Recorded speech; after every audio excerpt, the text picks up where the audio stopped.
be interactive when okay. Just okay. I don't want it to be a one-way interaction or I want it to be a two-way interaction. Like I just camera so I just want it to be a very interactive one, a very two-way communication. So mayam, just before I proceed, communication skill like what comes to your mind when I first used the word communication skills? ꯑꯩꯅ ꯈꯟꯕ ꯀꯥꯟꯗꯗꯤ ꯍꯥꯏꯗꯤ ꯁꯨꯝ ꯂꯣꯜꯂꯤꯁꯦ ꯐꯖꯅ ꯉꯥꯡꯕ ꯉꯝꯕ ꯍꯥꯏꯇꯥꯔꯦꯅꯦ ꯍꯥꯏꯗꯤ ꯑꯇꯣꯞꯄ ꯃꯤ ꯑꯃꯒ ꯄꯥꯎ ꯐꯥꯎꯅꯕ ꯑꯗꯨꯝ ꯐꯖꯅ ꯉꯝꯕꯗꯣ ꯑꯦꯅꯤ ꯃꯐꯝꯗ ꯑꯗꯨꯗꯣ ꯉꯝꯕꯗꯣ ꯑꯗꯨ ꯃꯥꯜꯂꯦ. Okay. And ataydi ꯑꯩꯒꯤ ꯃꯣꯠꯇꯗꯤ ꯃꯤ ꯑꯃꯒ ꯑꯅꯤꯒꯤ ꯃꯔꯛꯇ ꯏꯟꯐꯣꯔꯃꯦꯁꯟ ꯁꯦꯌꯔ ꯇꯧꯅꯕ ꯑꯩꯅ ꯈꯪꯕ ꯃꯉꯣꯟꯗ ꯁꯦꯌꯔ ꯇꯧꯕ ꯃꯥꯅ ꯈꯪꯕ ꯃꯉꯣꯟꯗ ꯁꯦꯌꯔ ꯇꯧꯕ. Yes, right. To make communication skill say just wa ngangba haiba mi lai ko wa ting angba yamna haiba adubu mi amada gyan ta hanbadi ngamdaba ko communication skill hairagadi aina ngangi ba potse mi duna tari ba listener duna su gyan ta hanba machangi ba mi to gi audience to gi attention to grabs to bangam changi ba. So we call that kind of person a very good communicator haina so koina kawe ba. Nasigi potse akoina communication skill hairapadadi koina globally kama haini spoken English yu aina tawnai. Why spoken English hairapada koi Manipuri haide ready Hindi haide ba mayamna a good communicator habise mayamna sum khangnarak English na hana dum tai ba maram the English is the global language. Any nationality samaga koin interact na but it always comes down to English name.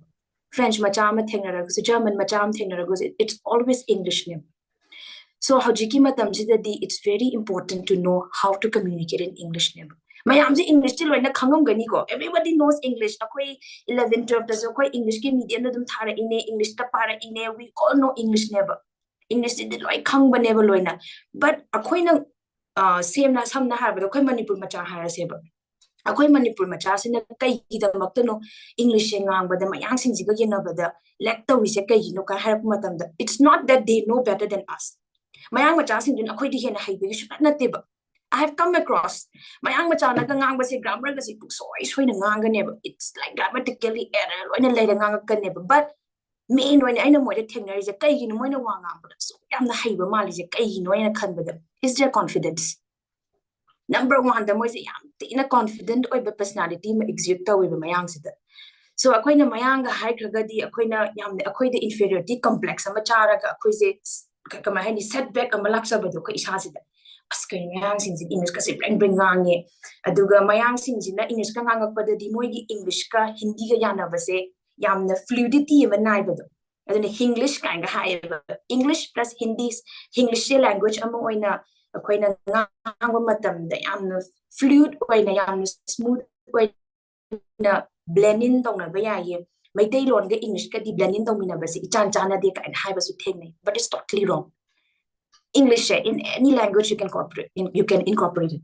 Hindi oigera, Japanese oigera, Manipuri or maitai lon da su oigera, any tribal language oigera English incorporate taropase loina yaba neba. It's just that I have a hojiki confidence in it. Then mayanga English lang base mo English kaksu nganga mo je Hindi su yala ngang ba neba.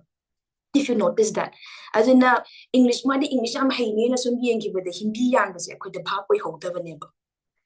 As in ko ne ngangak pa horok matam da if we are not that confident in speaking English aina du mayam da haira pa da is hatra da thengara pa da English ta fully ngang ba ngam dra ba su mix to hai ba ina blend in da ona blend da ga ngango ihan han ba da maitai lon su du ngang biyo English su du ngang biyo ani se yana ra ga hybrid am oina chami no na tum siki pot se suggest ta we aduga first of all da su akoina je hai gi bido akoi je English ngang thok pa je hai ta pa se man ba ne.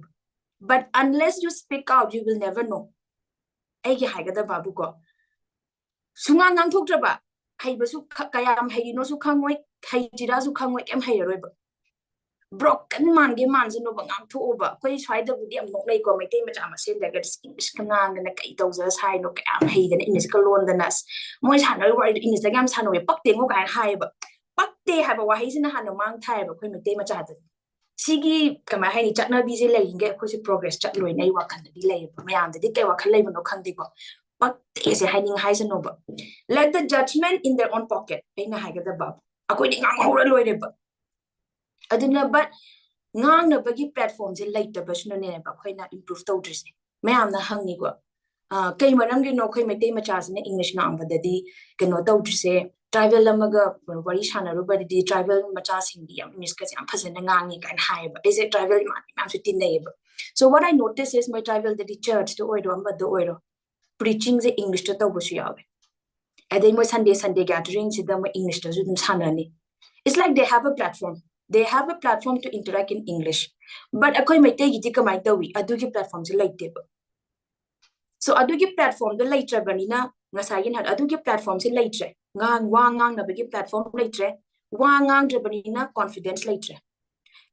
later banina platform later su ngang de so it's like a vicious cycle neba cycle am chatla later ba platform later na ngang de platform later banina ngang de banina confidence later banina platform ngang na basu theatre azuna ngasi aigi webinar sidagi ko mayam da aina kama hani aigi knowledge ama share to bio hairaga di sigi cycle ze thugai ba machangne sigi vicious cycle am lei je si thugai bi ba so kamaina thugai gani ha bi ngasi mate amadum hairam ge just 1 hour ne do ta so aigi ngamjaba level that share tarom ge mayam da kamaina so the person that you see today ze ai je GCBT hari ba haji se ngasi 2024 da uri ba version ze if I went back like say 7 or 8 years back or 10 years back I wouldn't have imagined myself like this.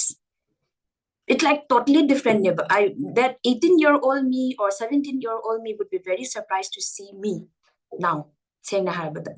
Then I know kamaina English kamaina hierarchy or how did I develop a good communication skill? Haibaze mayam the aigi experience share tawraga mayam gi the channel ra yeng ra haibado yeng biyoba.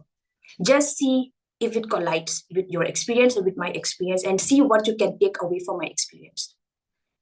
Aina horapa matamda aina English ngangbaze ai Hindi haite ba sena habada so when I first went to Delhi for my studies my only way of communication was in English.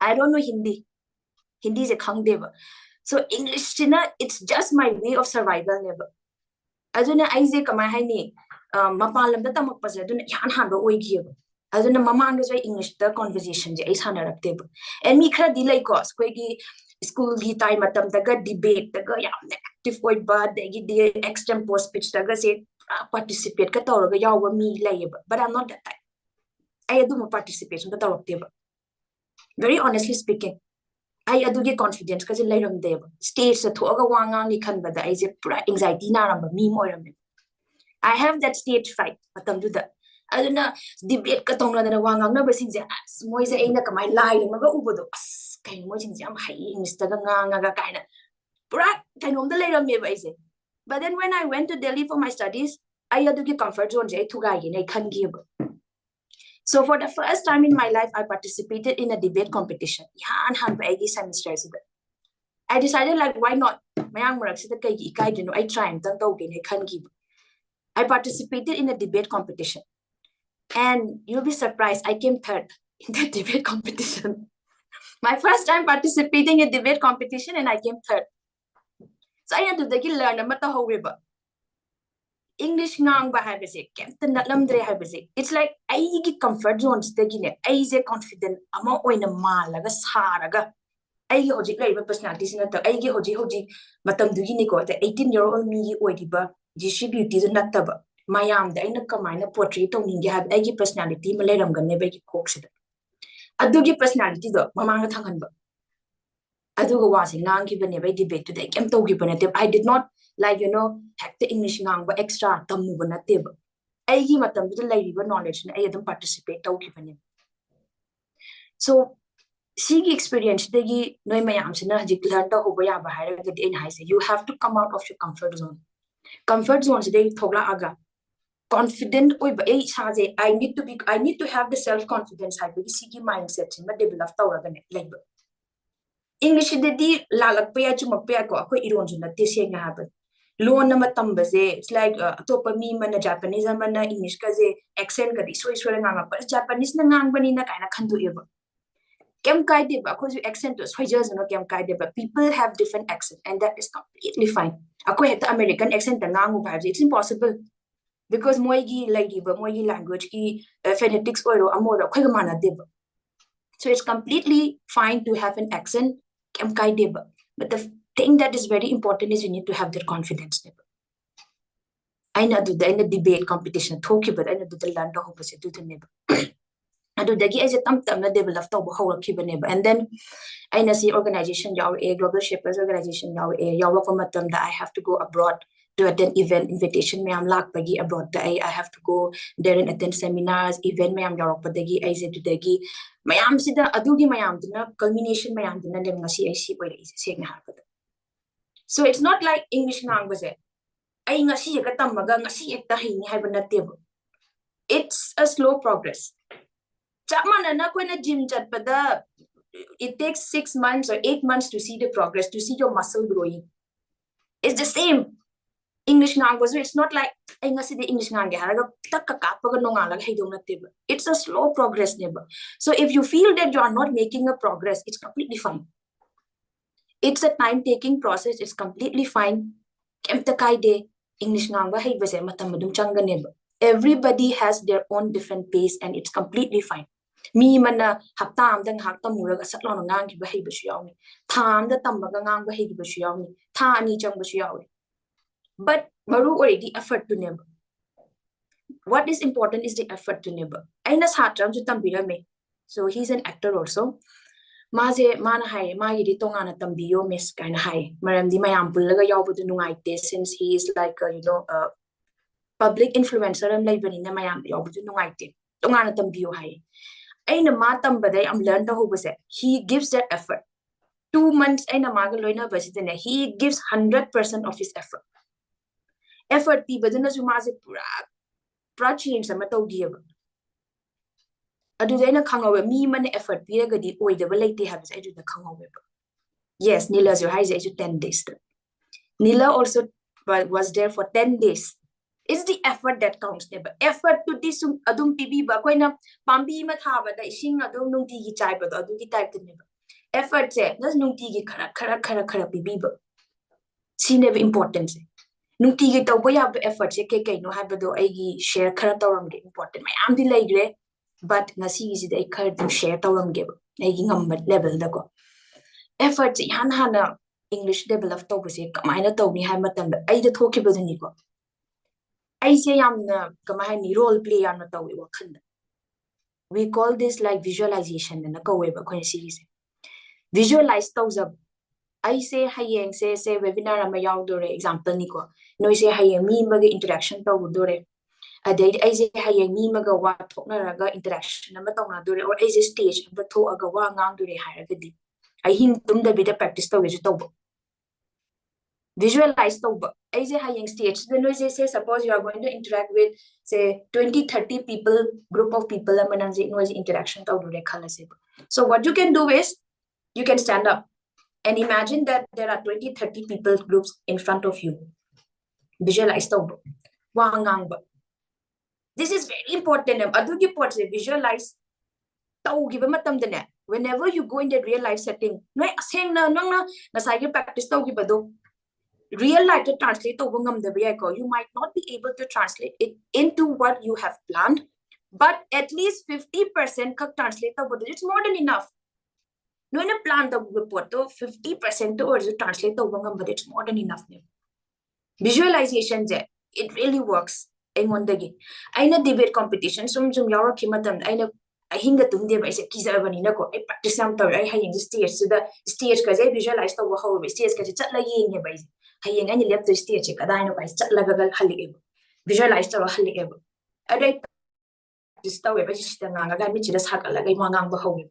I give body language command it Togani. I could Sazi commanding Angani. I zim a pum on the tongue lip of a Wanganga or Chatlagangaga. See my arms.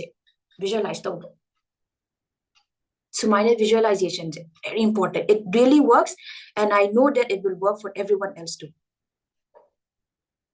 aduga very important amaga su hage environment is very important in speaking, in improving, in trying to improve your English. Environment is very important. Environment hairaga di ko English ngambas ay ngasai have like-minded khara punbam changi ko sida di pulli mayam je. I believe that everyone is like-minded, everyone is here with a purpose, everyone is here to learn something new. Never sigi platform sida di sida gi hena aphaba platform phangado ne na khali ko noina atopa imanaba oiro imanaba haise imanaba neba but atopa imanaba ko pulluraga nang English nganguraga sigi platform sida pullaga English nganguraga di khenarakadoine. Out here judgment na roiba mayangi ai English ngangba matamda se aina sida sum uba je hairake ko mac yum namna haji English ngangapa Rahul na judge tawni haiba laira roiba because everyone is trying to improve. Mana judge chawrapado isanda su khallo aina means dum chai ko satra laga English ngangwa haina English ngangwa satra to puna no mari chai like directly chai banataba nokna ri banoina sado sai sada hangjo ai sai je kayam hairage na and hi adri nokna ba se phagi moise ma'am I make sure that classroom je adugi da mag English improve tawna ba lakpane ba adugi classroom da English ngangna da na kadai da ngangna do bi ge ba adugi environment is important. Adu the judge tawnaga noknaraga di you will never improve haibane ba inhai no se improve tawgena la ini adu nokna ba yawraga di noknari ba mi di adum life to gi maning halale hongina khado nokning monokna jasa no hai I directly di hai de so adugi judgment ma phagde classroom to the adugi environment nama sembam cham no sai jitanga si police dasu you can make a a commitment affirmation let's all try to converse in English. Kano mangangapada ain habatu ngasagi English full ngang ya de have like deba mixed or ngang you can mix with English, you can make a hybrid out of it and you can speak just like how I am doing right now. Ain hoji tawisi ai English ta full ngang deba mite lon su ngang ai English ya le sumaina sigi no ngang ba ya. That is first thing that you can do. Adu han ba maga English ki sigi ngang kham ki platforms din noi laira neba aduga akhoi environment hypersis important har karamba akhoi environment haragadi ai English haining had if I want to learn a language or a good language to gi sima oiro movies or videos or ai yeba haweba ai na Japanese learn tawning had ai Japanese ki sima yeng ni ade language to gi maranda involved to bam changeba immerse to bam changeba we call that immersive environment hana kawni be do reports. You need to immerse yourself into that environment. Aduna isaje ngawgai ai English haining ai communication skills haining hadi ngawgai isaje thadaba commit tawba English ki interview yeng bani khangde movies yeng bani khangde English ki movies hairaga koi Korean drama yeng ga subtitle yeng bu natte ko that will never help. Adu ai English ki movie adu di ko deba when I say English movies it has to be in English ngasai subtitle han ba di improve tawba. Let's say I'm young up as example the I get you share talk and I'm young up as series the target a friends ki series I'm young able. So it really helped me. I know knowingly subconsciously nikhang de ngon nam help taw able si reports na I na tongan the vocabulary ma learn taw de shia eba how to interact I say ngasi di coffee ma thakning e mi ma da I say coffee thakpa hongning ne ha I tongan na learn taw de shia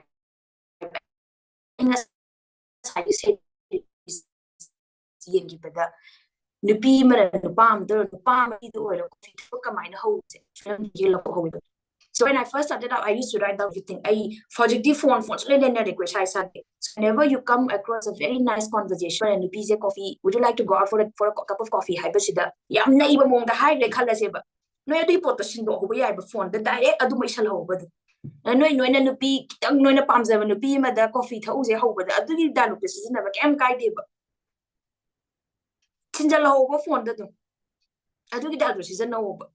So that's how you extract things from out of movie ne ba adugi pot ai jam taweba adugi extract to give dialogue to nangi part of life oi gane ba do samre na sizina ba hawa ne ba di pot vocabulary ma learn to rekhala se adugi vocabulary se nang learn to matom ta dum incorporate to jar khane you do not need to like dictionary de yang khatlaga nu di to me be da kala ero nang sinjal lawani ta nang season na bi khane si am ten important ne aduna movies yang bi English ki movies e moina ngangnariba pronunciation je kamana ga ngangnai ka habi sum yengbiba it really helps. I wanted to in a way it's not like I took a separate America like I can't talk about it, but it's I don't the self-learning never talk to my saying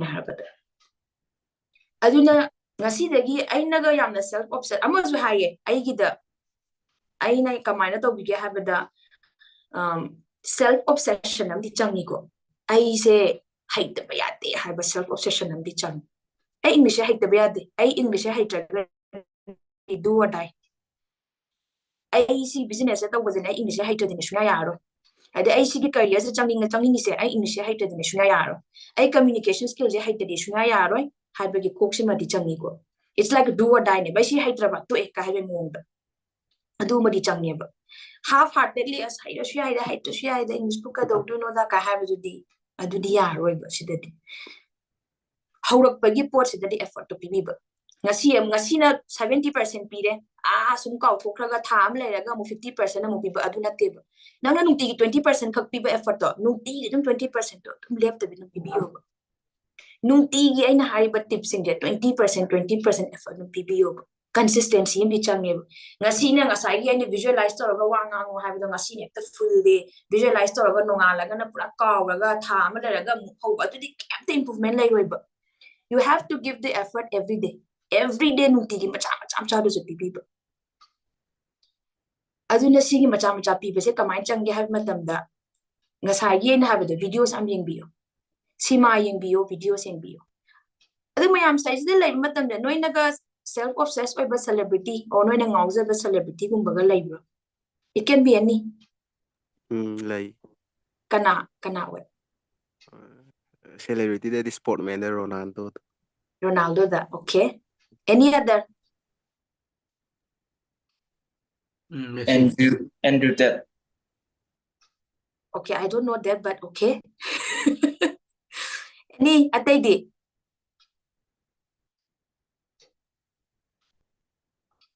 I Ronaldo the way. Ronaldo the way, okay. Ataydi. Chum tagi mayam jara habiru over. Andrew Tate.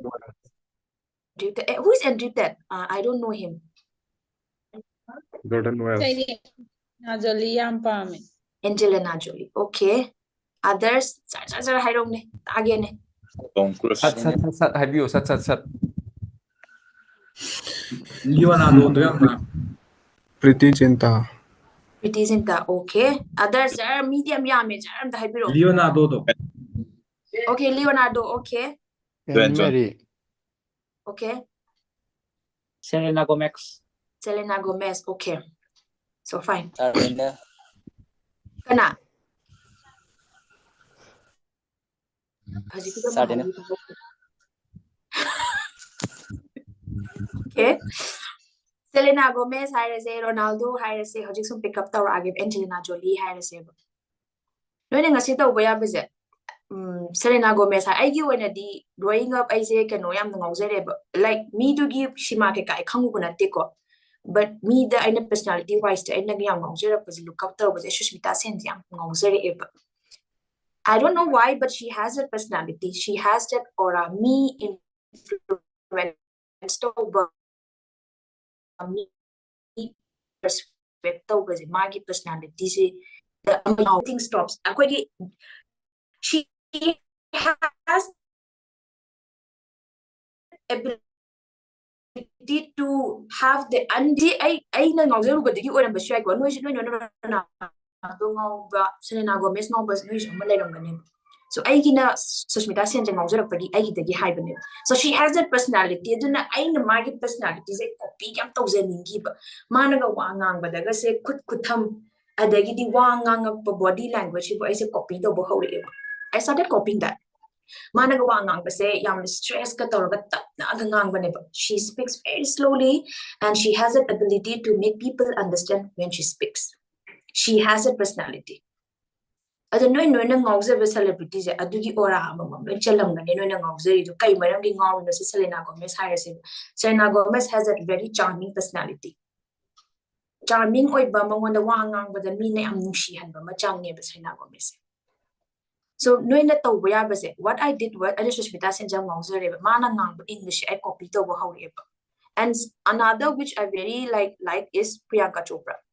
Priyanka Chopra na wa ngang base she exudes that very confident lady amagi yamna confident oiba lady amagi personality ma exude ta weba Priyanka Chopra se. Mana wangang pambala has a pamaga mana wangang pamaki body language kaze yamna confident oiba yamna self-assured oiba mi magi ora ma exude ta weba. Adogi port se macha sigu mayam as a copy to howeba. I started copying, I started mimicking. Moirangthem pronunciation kaze as a incorporate to howeba. I did not look up a separate video on how to pronounce a separate word. What I did was I just picked up from whatever they speak, I just pick up. I just mimic, I just copied. Moirangthem word ama hire se I didn't copy to her name. Because Moirangthem I na look up to meaning. So I did that. So native English speaker na tashuya ba I na ngasagi no na look up to hire na Sushmita Sen is not a native English speaker. It can be anyone. Someone naga fluent oy nangang ba. English jadi kara fluent when ngang ba yam the confident oy ba magi sigumba personality mo na copy the way.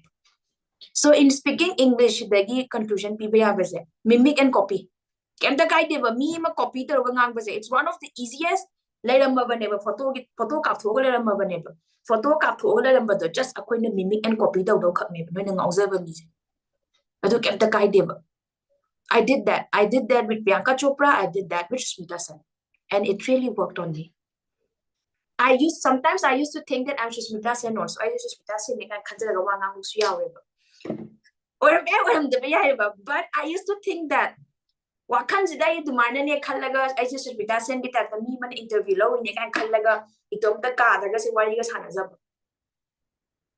the me man over the angawa mani ko but maning manzanova. You just lock the door inside your room and you practice. Question okay. Yes. Hujik kay na pamjaba celebrity do ge reels sama thagale ba mana wa ma ha ge English ta aduge my coach to ne am pamjare ba adugi do adum aina loan do ra ba du pot tanta yeah kem kaide adu to ba kem kaide mana nganga ko pot se sentence sama ngang khalla se ba magi accent se nang yam observe word de magi accent nang tam ba yai ba magi accent se nang twist to ba to ba yai ko but tambio ba record to ba noi phone jes de record to bio record to ga wangang ba ai na ngang po to ai na nang ngang pot se record to ba yang cringe feeling di oi ba ni ko yam na as akoi na yam tin nai de ka record to ga ngang doi ne ba du ga taw ra ka na pra sala ka sa ba ga amu han ta ning da ba tabio ba du do taw ba du kada I sorry no the compare to ba nang ngang pronunciation siga mana ngang pronunciation du ga manabra kaya mu yam differ to we have res taw ba yes I know how to keep the record to ba ai gi mong du ga ai hojik su dum lai ba ai gi tham ni ba thai na ngang gi ba ai gi record to ga dum lai hojik ji ngang mo record dum taw sometimes I record also I hojik su because we are always learning I did learning to was it's a continuous process ne log ko I know hojik no me am interaction to but I learn something new I satra ma interaction to but so I always learn something new then I did learning is a very continuous process and I do it every day I don't know ngasi de gi no jing nutigi video voice record amam to bio ba ngang ba so it can be on anything no self introduction pi bahai rasi ko self introduction ka minor pi ni ko ni do maybe today might not be right accommodate to the visual ko but I ka minor introduction pi ni ka hai ba se record to bi ba my name is adu ka hai ba si ki poche record to bi ba and then you can imagine yourself that you're interacting with someone who is the maybe many of you might be an aspiring entrepreneur the business owner so now let's see you are interacting with a client I'm interacting and let's say that a client is asking you a question and then you can start imagining how to answer your client now do imagine the way imagination the oh I'm so sorry we don't provide that service but I will get back to you for sure example ni ko in just mine adu record to it's very important ni ko record to ga tabi ba ꯃꯤꯡꯁꯦꯟ ꯃꯃꯥꯡꯗꯁꯨ ꯇꯧ ꯍꯥꯏꯀꯣ ꯑꯩꯗꯤ but ꯃꯤꯡꯁꯦꯟ ꯃꯃꯥꯡꯁꯤꯗꯗꯤ ꯃꯤꯡꯁꯦꯟ ꯃꯃꯥꯡꯁꯤꯗꯕꯨ ꯃꯌꯥꯝ ꯎꯔꯦ ꯍꯥꯏꯔꯒꯗꯤ ꯐꯣꯟꯗ video ꯊꯝꯃꯒ ꯋꯥ ꯉꯥꯡꯕꯤꯔ ꯂꯣꯏꯔꯦꯕ ꯐꯣꯟꯗ ꯚꯤꯗꯤꯑꯣ ꯊꯝꯃꯒ ꯉꯥꯡꯕ ꯃꯇꯝꯗ ꯅꯣꯏꯅ ꯉꯥꯡꯉꯤꯕ ꯄꯣꯠꯁꯦ ꯒ꯭ꯌꯥꯟ ꯇꯥꯖꯕ꯭ꯔꯥ ꯉꯝꯕ꯭ꯔꯥ ꯌꯦꯡꯉꯨꯕ ꯑꯩꯈꯣꯏꯁꯦ ꯃꯤ ꯖꯁꯃꯦꯟ ꯇꯧꯕꯗꯤ ꯌꯥꯝ ꯍꯩꯕꯅꯦ ꯀ꯭ꯔꯤꯇꯤꯁꯤꯖꯝ ꯄꯤꯕꯗꯤ ꯌꯥꯝ ꯍꯩꯕꯅꯦ ꯃꯤꯅ ꯋꯥ ꯉꯥꯡꯕꯁꯦ ꯑꯁ ꯇꯧꯋꯤ ꯏꯪꯂꯤꯁꯁꯦ ꯀꯥꯏꯅꯒ ꯍꯥꯏꯕꯗꯤ ꯌꯥꯝ ꯍꯩꯕꯅꯦꯕ ꯑꯗ ꯏꯁꯥꯅ ꯉꯥꯡꯕ ꯀꯥꯟꯗꯗꯤ ꯈꯪꯉꯣꯏꯕ ꯕꯠ ꯑꯩꯅ ꯔꯦꯀꯣꯔꯠ ꯇꯧ ꯍꯥꯏꯁꯦ ꯑꯗꯨꯒꯤꯅꯦ ꯔꯦꯀꯣꯔꯠꯁꯦ ꯇꯧꯔꯀꯥꯟꯗ ꯊꯥꯗꯣꯛꯆꯔꯛꯑꯀꯥꯟꯗꯗꯤ ꯃꯤꯅ ꯉꯥꯡꯕꯅꯦꯅ ꯈꯜꯂꯒ ꯖꯁꯇꯣ ꯇꯧꯕ ꯔꯥꯁꯤ ꯌꯥꯝ ꯀꯪꯉꯝꯃꯤꯅꯦ ꯑꯩꯗꯤ ꯀꯥꯏꯁꯨ ꯈꯟꯖꯔꯛꯄ ꯌꯥꯎꯅꯦꯕ ꯃꯁꯤꯗꯤ ꯌꯥꯝ ꯍꯦꯟꯖꯜꯂꯦ ꯀꯩꯅꯣ ꯇꯧꯔꯝꯃꯤꯁꯤꯕꯣ ꯀꯥꯏꯅ ꯈꯟꯖꯁꯅꯣꯕ Recording yourself while you speak is one of the most important tips that I have to share. Record taubiyo ngasai hagido nangna reels ama share tawre mana wa ngam se ngauzi harse. Record yourself. Aiju tawbe shishmita se na wa ngam baje chawrak ba mai je khangaga mana ngani ba sentence ka je chimpha ka phara ga wa ngam ba sam tawre be tom ta video record ka se taw body language ka je imitate ka taw. It's completely fine to do that. Like I said, mimicking and copying is one of the fastest way to learn English.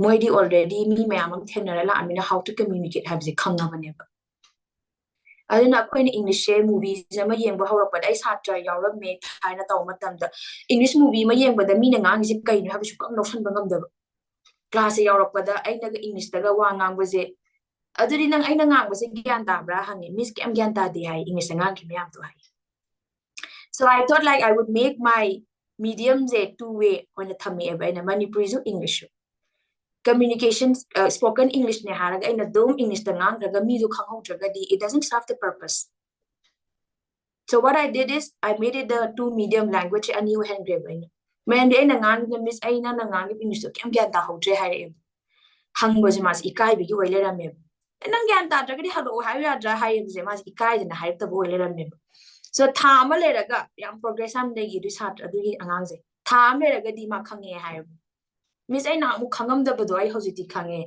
Miss Nangang English, Hosi Lotion Basunga, Meshima, and Bodus, Lotion Basunga may high. So ma do you put effort to be a neighbor, effort and be about my hate. It's like she knows how to read in English. Baba to any subtitle, but the Korean drama, any Korean drama, the Korean, the Tabanatima English, never. We all know English. But the thing is, when someone starts speaking in English, our brain automatically thinks that it is a difficult task to do. Adugi kok chat khimina ko lotion bangam hogdabane sigi pot je language su tawe ba Hindi han ba taw je Hindi da wangang ko ngona kem tak chang de ba ane ji Hindi movies ka je yeng ba horaga da mana lan tawe e ko ba na hai nang bu be ma Delhi tam ba ga Hindi hai ti hai ji mi nok na ni ka ga je spoken Hindi ga se chat ke la ka ga tai na kai do be spoken Hindi chat to no dai mayang su lai ri ka do ba gi hai ro je no ha ga je movies ka je yeng da da mai tam gi ba So I did that. Language I'm learned over never. Sweding swedges and no kai deb. Grammar swedbody I teach that I do that. Haziti grammar hyena a and the gatauraga sina she have in a deb. I class in a type of grammar I'm non-conventional type unconventional method name. Where to use hyperdo. Purpose like the body the grammar to do. Tapi the lower close adu that the tapi the lower but quite the wang but the dark grammar of a kang. Wang ngang ba kai changi karam grammar important oi ha ba do koina check out tawani adu ne ba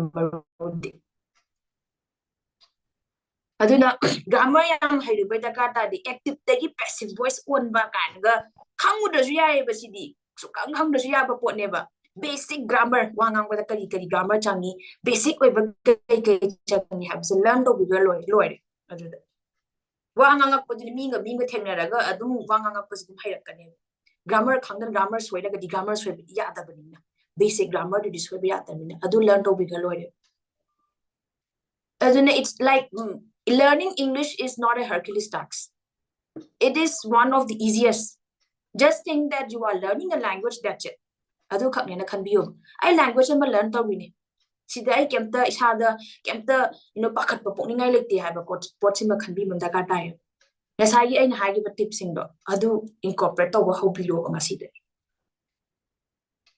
si ay na tips mayam ma lay but ay na am important no but tips ni na khandok pani ko sige pot environment na isana create to biyo movies en biyo adagi di movies en mga matung na no na pamjaba celebrity no na obsessed ko ba machangi adu mo yeng biyo visualization na machangi visualize tawraga ai ngasi di hayeng je smaina class ama lei or webinar ama lei ai sigi webinars da hayeng English am tangang hoge question ama hang base kamai tawni ka habse kok to sum sagat piyo tomorrow I'm going to ask this question in that webinar ka habse ne question itho practice taw hajikti manipur da su restaurant gum base English da go sang nang naram ni ko pot order taw base ai asigi ke airport dot taga lei base ja khum kai da changu bada ni ga thogli how is the food kai ga hang ebo English daga do oh the food is delicious it's mouth watering can I meet the chef kind of tawari ga sane yeb so what you can do is no do you mapam jida kan om chatre hari no itho chat pe ai bo how is the food hang up dai kamai khumni itho ka lore phone da practice taw ga lore how te ha ga na kamai hai ni thum ya e ha na kamai hai ni sille ha na kamai hai ni ka na itho chat ka lore ba phone da chana ba do incorporate taw bi lo yam hawam ba ga oh it's so delicious hai bi lore hai ba je kok ta chat ka lore ba how in coffee ka my order to we have English to it was a caloric game guide hore to high alloy can I get a cup of coffee please put 2 cubes of sugar macham jari ho ba yai bismine hajika je cafe je dum order to but English to ga zum to ba yaram you can grab that opportunity so mayam kai queries lady haji aina hagi ba tips je incorporate tawba da possible oini na khanbra impossible oini na khanbra kamai to possible oini na kan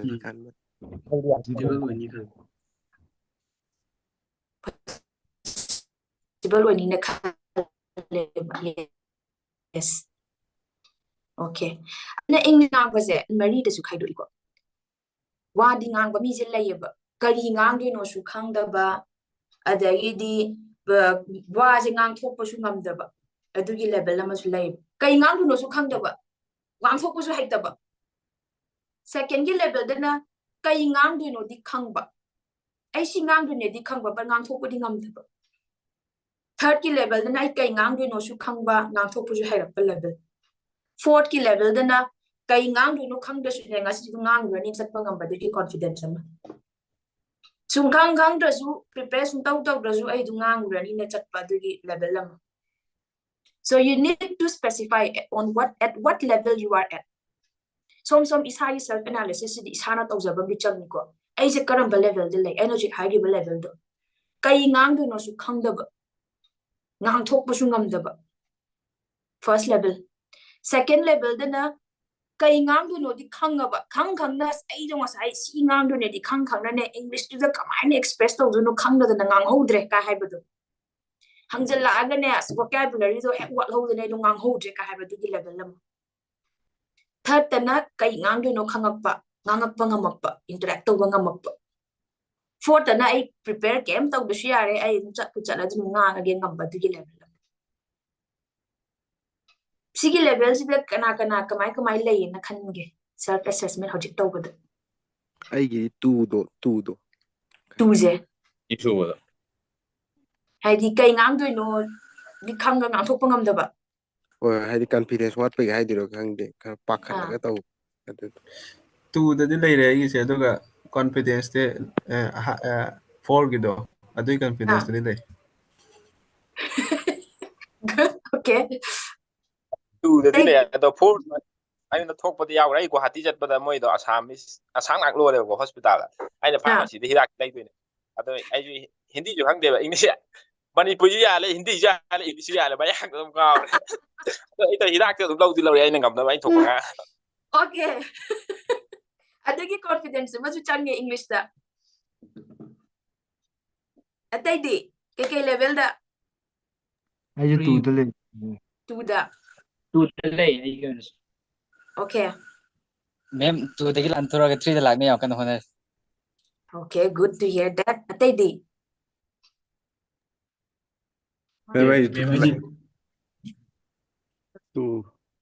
tu mayam tu ai nei na tu ta hai la ida me wan hai bi kai de kan taw ga mayam ji tu loi hai ni ai tu hai la ge kai da ayam mana tu loi le na bro or wan da lai ba yaw bro kamai to ge ai kirom ta hai jage ko answer pi bu da kai ngai sai de hangi je ꯐꯅꯌꯥꯝ ꯌꯥꯝꯃꯦ ꯃꯤ 3-5 ꯈꯛꯇꯅꯦ answer ꯄꯤꯔꯛꯏꯁꯦꯀꯣ ꯑꯟꯁꯔꯗꯣ ꯁꯠ ꯂꯥꯎꯅ ꯄꯤꯊꯣꯛꯄ ꯀꯩꯒꯤ ꯐꯥꯖꯜꯂ ꯊꯝꯃꯤꯗꯨ ꯀꯩꯅꯣ ꯁꯤ ꯍꯥꯏꯕꯗ ꯀꯌꯥꯝ ꯋꯥꯕꯅꯣ ꯑꯗꯨ ꯍꯥꯟꯅ ꯑꯗꯨꯗꯩꯅ ꯀꯣꯟꯐꯤꯗꯦꯟꯁ ꯕꯨꯁꯠ ꯑꯞ ꯇꯧꯔꯛꯇꯣꯏꯁꯦ ꯑꯗꯨ ꯅꯁꯥꯅ ꯈꯪꯅ ꯑꯗꯨꯒꯤ ꯄꯣꯠꯇꯣ ꯄꯤꯕꯤꯌꯣ ꯁꯦꯡꯅ each and everyone please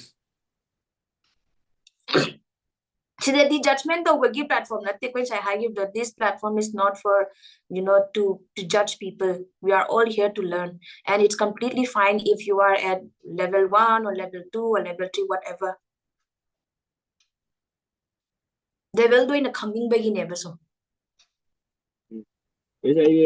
Level 2 the curry confident, level 4 confident. Good.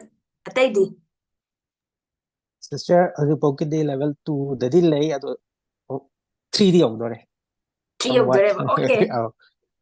Aduga sister question katang mi hangning e ko hadi matang se cha kadra di khangdi akoina hadi MTI se dum lai nei mai mete ma cha or manipuri ma cha MTI se lai na lai bani na si kamaina overcome to bo se hadi practice mayamam di lai mani ko the suggestions hai tare ko MTI se overcome tong na be na suggestions amani katang di cannot suggest to hani hai tare okay.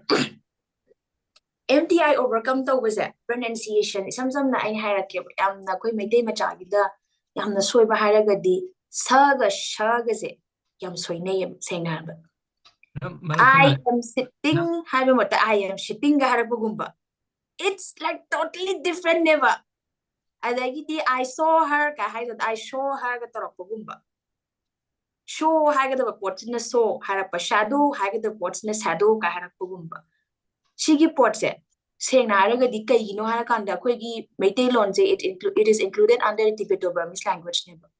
Tibeto-Burmese language studies is Saga Shaga differentiations, a light tip. It is there in Hindi, Indo-Aryan language studies, Shan a layab, Cha Gadaboy layab, but a Quegi language studies Sigi ports a light tip. So Sigi ports a Quegi tongue the Haitareko, Quegi.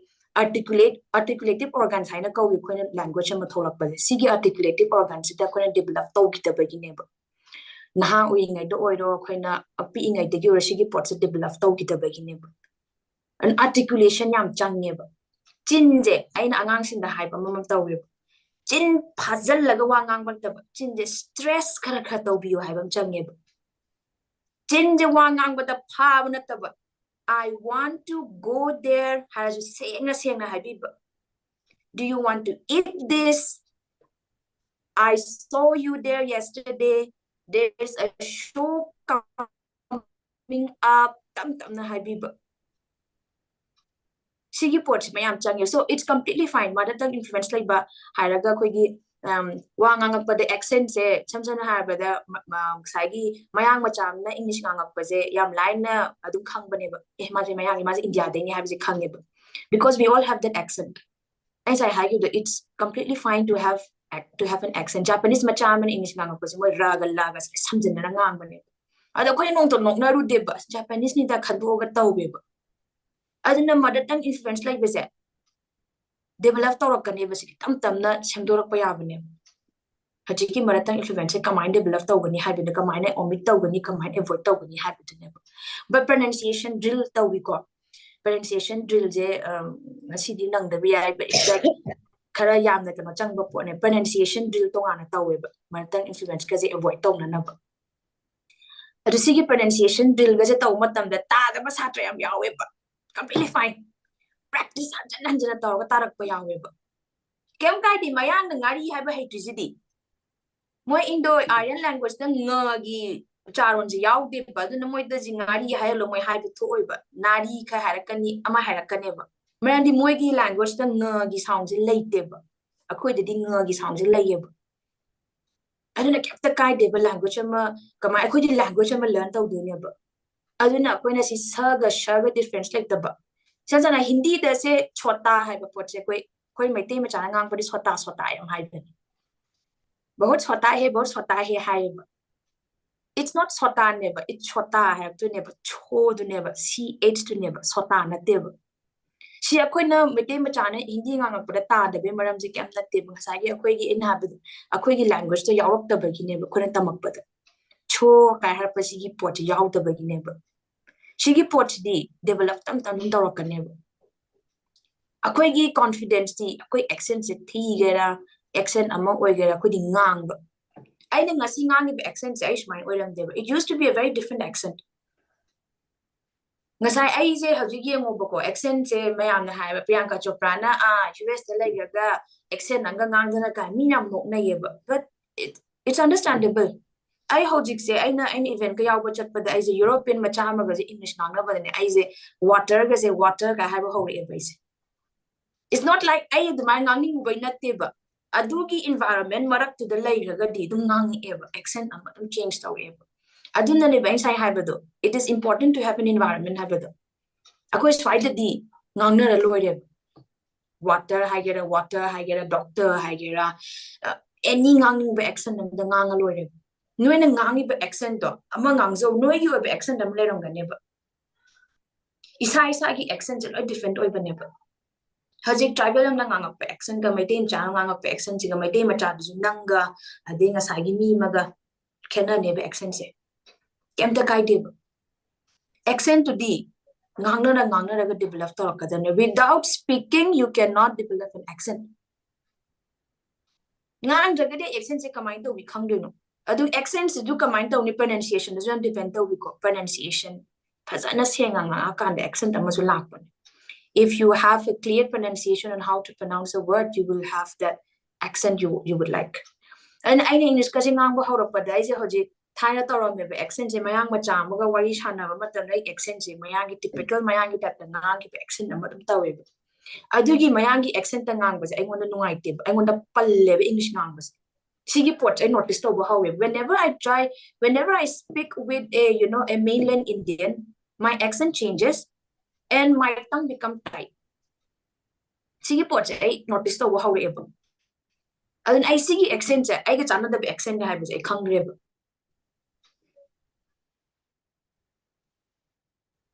sigi pot si kamai na develop ta kamai learn ta wenu ngang na gani ai maya na ngang na be accent se I want to know I'll have to discard this accent I'll develop my own accent have a khan kre bai imana be like maya gi accent ta ngang ba because she's comfortable in that accent and it's completely fine but for me I'm not comfortable in that accent so I develop my own adina nga sagi mother tongue influence like bharat pasida legislation of bahura pa gidi like relation of bahura pa gidi tam na shamdor pa ya ngak ta ne drill taurakani activity taurak tam samdok pa ba ngak tane badudi aina practice tauraga video yenga kamaina pronounce tawi kai se yenga samdok pa ba ngak tane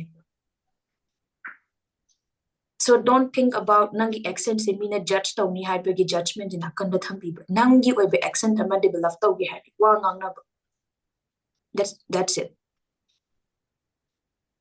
mayam ya bro jan ta da ba kai yahu energy share taw basi ta hawi gan tahobi ko so ngasigi take away haragadi English tawa yang ngangbiro broken oigera ama oigera English tawa se dum ngangbiro hoi mina hai ko ai grammar je confident oi de bagi English ngang ngam da bani hai that's okay grammar ri tamma loire ba tamma thok ngak tne akhoi loina like tamma ine ma tamma ine ba ke dawe tamma thu ino grammar like ga san line cha khalo like ga san ne ba English ki grammar na phai line na lawe idi Manipuri grammar ga ne lu yin lawe ba idi tam ko matam da English grammar yam lai ga ne ba adu matam bi ga lore grammar do hai ga kan da confidence am la e ka help ni chu yawe that is also fine grammar hana hai ga ai wa ngang ko matar confidence lay have maram di basic khang ga di grammar chu me na khang ga di is like grammar zu la le na mulong ni accent ke zo mukhan ni ai je si to de balloon thwe ko English ngang bagi grammar la le na mukhan bagi ko matha sani accent ki matha musani MTI ki matha musani adi vocabulary ki matha musani matha me ari punjal laga chin de thodo ya da bane ba adu understand ta we ba tam malore ba adu me ando amam tik to ga lore ba grammar learn to bini MTI ki tik to bini ni vocabulary kamai tackle to tik to ga lore ba and then you'll reach that level Remember the MTI do kayo nga sinahan ba tayo si MTI o mother tongue influence hai bane akoi ki mother tongue samjana hai bada Japanese machana if you hear akoi maintain cha de koi shunga na you ne notice down the bi ba se Japanese ki hai se ba if you notice a Japanese speaking in English you will notice that there are and la's mixed on a beneba. Ra hagda mapan R mapadana L when pronounced torpa. Shmina, my bus had a bus su had a neighbor. Something she's a mother tongue influence like a cow. Shmina. Example Nico, come another. Bus so had a never in McDonald have the same time in McDonald to kind of hyper. Shmina high visit. She came at the digital mother influence neighbor. Mother tongue influence like the queen example of mother tongue influence breakfast. Nang breakfast are a boy am high puquina. Hospitals at la boy am high. This is very wrong. It's breakfast, not breakfast. It's hospital, not hospital. I hospital then lay by. I never. This is called mother tongue influence. By get the tologa have a get native, it's gate. So my name am layaba. See the end hide or learn to this is called mother tongue influence. Miss body language size in a kayo. Okay, body language had the English I want now, but could yarong gani. So a communication skills that I need to go verbal skill have non-verbal skill have verbal skill had a di kun wangang is a verbal wangang is a verbal never. Non-verbal have a di wangang the body language non-verbal kawi. Why is Hananian and his man of Kukapunjalaga means Hana oh language. This is called closed body language and no one would want to speak to you. Gathering a much of the numbers man of Kupunjalaga corner on the Pamela Kana White and Nova. Canoma aligns the same guy has Kananonga perspective align client number Canoma same guy no smile at Kanana Chamin Nova. Body languages we am labor, me confident with Mandabas. Masaga Nalas Canova scup on the pyragas who scup with his man of body language because the accident neighbors had labor, the confident with a man. Body language the Makal labor. Close body language, open body language, Mina Wanga for the Kamina, how to promote a person to speak more because body language will depend on whenever. Eye contact se Kamina Tangani Kabase. Depend layer to the line layer. Any other?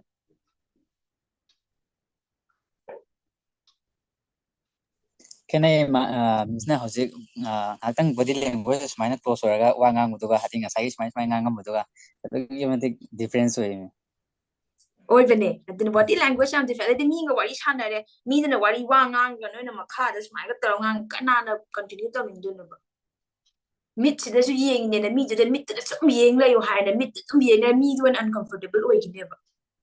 Lay your technique yamna, how to interact with people, have a technique, I'm layever. I do never. I can hide the question hanging the door hung you go break your limitation. And I do seem the first step, Nico question hung the Keegan, hung over wrong as he hung the door man sing do. Hang the hanging among the Fudukang of the first step confidence like Nabucco do hung over wrong as the home. Please, I'm the Matang hungry, please. Okay, sir. Miss Dana, Miss David Beckham's exchange, British exchange, Pamela. Visitor, I give my Amazon online through the Kanaba, my magic and I don't come to Nutigi, in his handing, as you in his handing, you already had a book manager. I just on the YouTube, the British exchange, and Tata Yang over what is another one in the British exchange, other again, water, as a more water hider. At the minute, Torga Changi with the major, Nundangi Puma Pansai and Waishan of Nema. My Changa President of Changa at the mind Tata again at Toro, attacking Yang balloons, water gun, my Tata Chan, water and I do give. I don't know this my don't set give us. He's a British essence, British key with Bamagawari the Hirakada Tagana. Yes, I do my layer. British key or Bamiga Wari Hanaraga developed Torop layer. But I give when I want to work to Baharagadin, I have the accent to the subjusanding I said that I know waiting, but the British accent the one on the higher saber. British accent and not practice to be over. Nanga say my aunt was Hanabada Nangi accent of my own giado, Mundri by never.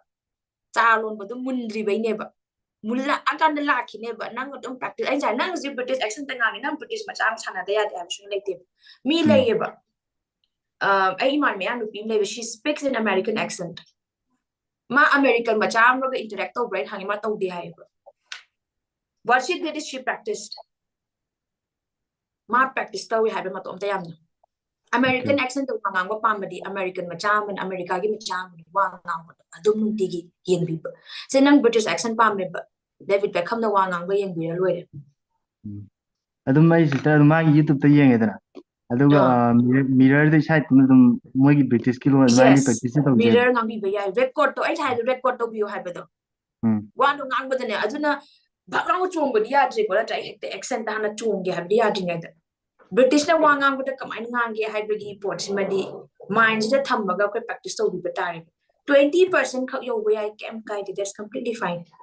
Aqua's a British to pull the minute do the accent to British to react of the way. 30% of British was William Yarika, 50% of British was Yarika. A 2 level it takes time. I just see the accent I develop it took time. So it's completely fine. Mayan was Hanabado. Judgment it's good to have that kind of partner. Every day I see positive suggestion because every day you try to speak with someone in English. It can be for 5 minutes, it can be for 10 minutes. You can do that. And that's one of the good steps that you're doing. Okay, thank you. Ate, keep it coming. Mema duga haidi meno jipan gi da miyam ga wari sana ba da confidence lai ba mana ba hai ba da ado haidi ai ga miyam ga wari sana ba da je haidi hai tara ga jo hai tare ne hek yeng ba da confidence yam wang ba mana ba gi mo ngum hai ba sum share taw gi okay confidence ba mana ba hai ba si ne share taw ba da yam egoistic man ba na ta ba lai ko yam ego ga wang ba mi ga taw ga wang ba na ta ba yana han ba da ga confident hai na mi na wang ba se confidence like the eye contact to wangam the eye contact first important eye contact the oh ka haraga mit the yeng bi bangam ba simam important oi am chan mit the yeng ha mi do phau do ka mai mit the yeng ha ba te mit the to yeng ha na punga ma wai sana the mit the to yeng ha ba na te ba coffee mit the khala je example coffee sip to ni oh ta ni mit the yeng bi ni example ni ko yam rai example the Nasai powder kind of punga the me and bit the me and a d me is what a kind of Warakan. Are they eating a again open body language? I brother. Could say Ananga Mina Wanging either could a mugi ni, cuisine a mugi ni, could dope a mugi ni, dress amongst him ni. Nanga silly but dress to I do begin mara yin. Mina Wanging either button the muyang a cani. Yamna unattractive boy, yamna unprofessional boy, ever do what I noticed over. Nana sadly but dressed up. Say, suppose you go to an interview, or you are meeting a new prospective client, no, in a confident of a dress yet over. I see at the court suit tight, or little chat laga court, uncomfortable within a court among same me, they tie among same me over the company. Nang na comfortable over fruit your dress lippy over. Comfortable over lit lagadi, young Nadashia, nang dress, a kamita. I could do kamita, I eat collars, who kamita, young Nadashia. Me lay a dress is Helani, court suit tight, early laga court, tum, shame me, to damn monk, pato, in pants and me, and no idea what to do. See, never she's only important no bit. And they did what is Hannah, Madame Dagasu. Some don't see me. The people didn't see me because some didn't crash observer in the people the agent same never. Some same every I'm always a girl, but no ballet and some come see me. She don't be double. No, that's how we make interaction with the all kind of one angle saying up because no beaver. It shows non-verbal language in the net. Oh, yes, I was a being as hunter. Do you understand how that yes is yes to command? No, I'm gonna no command. This is because it's very important. Yes, miss, yes, ma'am. No, ma'am, I don't understand that. Yes, see, I hope. Sigi portisum haina be organ hang my me interact with the zoo. Not no be bang chang in not to no magadi, Ganta did the come to neighbor. Nangi body language to the lady. Ganta Dragadi, Nangi. Oh, Ganta de Hibia, Ganta and then didn't Panum survive an article. Ganta, I getting up to the no bio. Okay, Kahibagat would be over man and Nani to Nanganta have be over. It's fine. Ataydi. Amtaga hangawin. Yes. Interview gumma ga haipega yaw whatsapp pakanda haidi si confidence ne ambagi video dina da sum trick gumma khangning ba ko haidi mi ga haidi interview lawri ba mi do lairam bakanda ai ga wai ga sana ba ai je ai ju confidence se wang ba wang di wang dai da wang ba sani bai mo haidi nok pet ka tor ga mo da ai kan te ga haipet taw tar ga ju wa ga ga ga mi hun ga dang dang cho ga lon ga haipet phai bai tap taw da dum taw ya wa kem kai de ko Kem kai de me lo aina nervous lo anxious when if you go for an interview it is completely fine to be nervous. We all feel that. We all know that. Nervous oiba kem ta kai de. Adugi nervousness remove to bada aina ama yam lege ko but ama khakti sum haige. No ni English ngang bada. Khoigi kamai hai ni cool and calm ho ring aida yum da lai ring aida. Cool and calm ho ring kan de English ngang bada. Mi jam saura kan da di English ka se thok tholok pani. Sau đó cái này cái nó cần phải thua được hay thì cái broken phải thua được vấn đề chỉ cái này là cái brain chỉ là cái adrenaline rush là cái English năng cái hay là bị tụi lấy cái xin là tập cool and calm ôi ngày the English năng cái gì thôi ya được if you like say you sit back and relax năng room đó lấy cái can đó adum ba can English năng tâm nang adumana ngang batang nagari nang interview janga kan nang brain do the speaking English is not equal to being anxious and amalai khaneba then interview janga kan mi loi pakami we fake loi fake to modun interview jang bas daddy you cannot be too I je tum mem pami ko I really love sleeping I na minang hobby kai no I love sleeping ha ru ya ponte ba we all fake right dong na ye ba interview jang bala so it's completely fine to fake it till you make it nang fake to galore kem kai deba nervousness it's okay to be nervous but nervousness to kamaina u haloi habits I have to practice to be practice is the key wangang with the practice to be ai nervous oi bu thok tra loi tap na wangang kan da practice to be loi sister kan omtang angjao ge ko yes akoina haidi communication tawra kanda haidi Hindi or English ko tawra kan sida marak da akoina stretch word ani stretch tawra ga nga haidi samjannagi ba yaw do amazo samjannagra ga gyan ta hawda ba haiga tra thuna ngangjan gi ba haiga da adu do akoina tapna nganga da bani na ko haidi understand dong na ba adu mangam da bu yaw re ba marak sida adoi taragadi adugi pot se kamaina akoina clean oina wa se ngang da se kamaina ngang ba ya practice yes clean oina ngang ba se adugi pot se lai halloge hairagadi angsai habado akoigi articulative organs in the let's say tongue throat sigi air organ mouth haire khallase ba sigi clear oina ngang ba se si hana tambi ba amaga yanjinna ba clear oina ngang ga di yanjinna rakta bane ba Amaz wahai je clear na ngang dre secondly word to the clear na ngang dre to this hamjana aga milina gi bane ba hybrid am sakra gamen ta hokda bane ba so ai gi da kamai ai je wangang ba am thuba mi oi ko ai hoji ngai jam thin tapam ne ba I used to be a very fast speaker mina ai je AK47 ga ju tholam ne ba wangang ba thuba ni ai na wangang mi ha mo ba na ngai dai kem ta de am tang hello ka ha ba yawe I used to be that yam tina thu na wangang me ba ai je So how did I do it? I means hand the wangang but I'm to web. Record or wangang I have the visualization. I pretend that I am interacting with someone and I speak. Wangang was young to them by going wanga or she know it time again that I had to kind of color keep it. Practice story ever.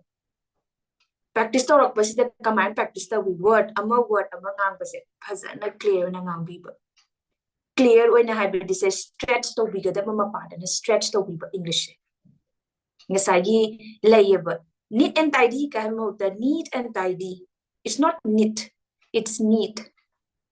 Sigum tam hold never. So I know what my am layable practice to manaba. So it's not neat and tidy, but it's neat and tidy. Tap nangang with some people.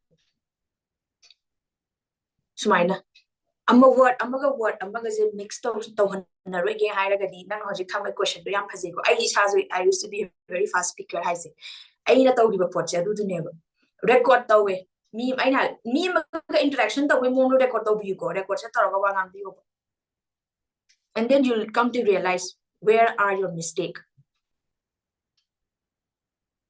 Yarba, ataydi. Ma'am, I can answer. Yes, sure.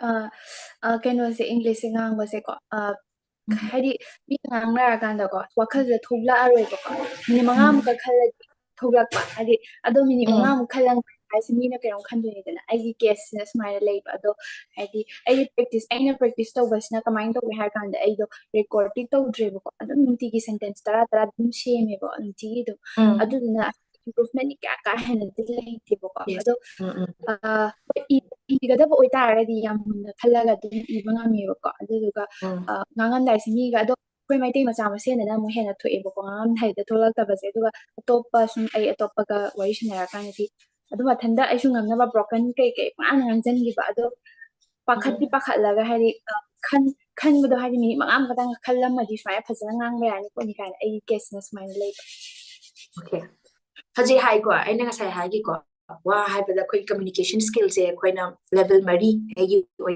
na khai du e kan hai ko ahan da na kai ngang do no su khang da ba ngang bu su ngam da ba nangi hoji ki sina amu mu yarak ne ba koi level sin fluctuate taw ne ba kai ngang do no khang da ba siga kai ngang do no khang ngang thupa ngam da ba siga nang hoji ki port study kai ngang do no su khang dri ne ba kai ngang do no su khang draga ngang thupa ngam dri ne ba ngasagi adugi level da chonga ke ari kai ngang do no khang draga su ngang thupa ngam ne ba khoin adugi levels ne ba tanari se maya adugi pot se develop taw ge hari na sa have the sentence ama mam se ma na improvement like hai do yes you're right aduna ne ba ina wakhanda mi maga interaction taw ni khala ga oina record taw practice taw ha se tu ne because making a sentence is different written skill ga speaking skill ga some important I am difference la yeba someone can be a very great writer but he or she need not be a great speaker you might have noticed that oza da su lai ram gani ko yamna koi gold medalist ne kaina haiba yamna respectable oraga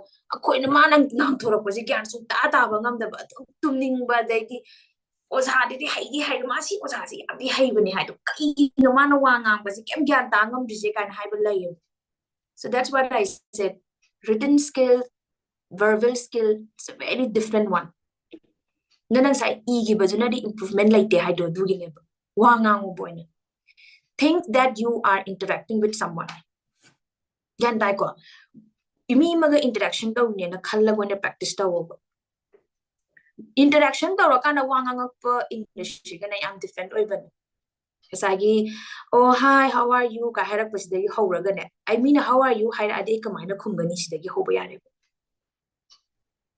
nangi introduction ama piyo haraga nang phasana ngangi ba yare because we have prepared that but nang do how are you hangak badai kamai khumni ha bezidi nang prepare do to biyo shimane macham cha side hobiyo thank you ma'am okay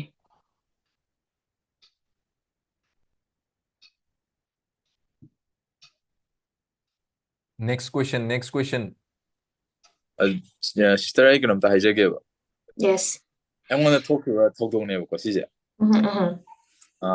mi je aina di wa je ma ga deal tong no hona da ai je mi na ngang di khangba aduga ai ju aina ngang yo pot je fluent oi da ni mi na gyan ta so ngam dra ba aina som wa di dung ngang thui ni ko ai je sum la lan bra khang da ga dum fluent di da dung nga fluent oi da ga dung ngang ni ba the last mi na aina ngang ba do ngang ga mi je gyan ta dra ja ne ba nangi thang na da mi lai bra adugo no wai sa ge hai jalak pa ne ba adu da ai je ikai ba ju kai ju so mo power e ba ngoda matang jadi kemana deal ai ngona kemana okay nangi problems in ang nangangi bezi ngona gyan tahan bangam da bu ne ba natra sigi pode kai language ta ngang na ge ai je hindi da so english da so ai je kano da delhi da lay ba ko hojik se adu lay ba manipuri lon di ngang ub do yadam ni ai je ngamna ba mi du ga connection je tong na hona ba da ai je hindi or english ani je combine tar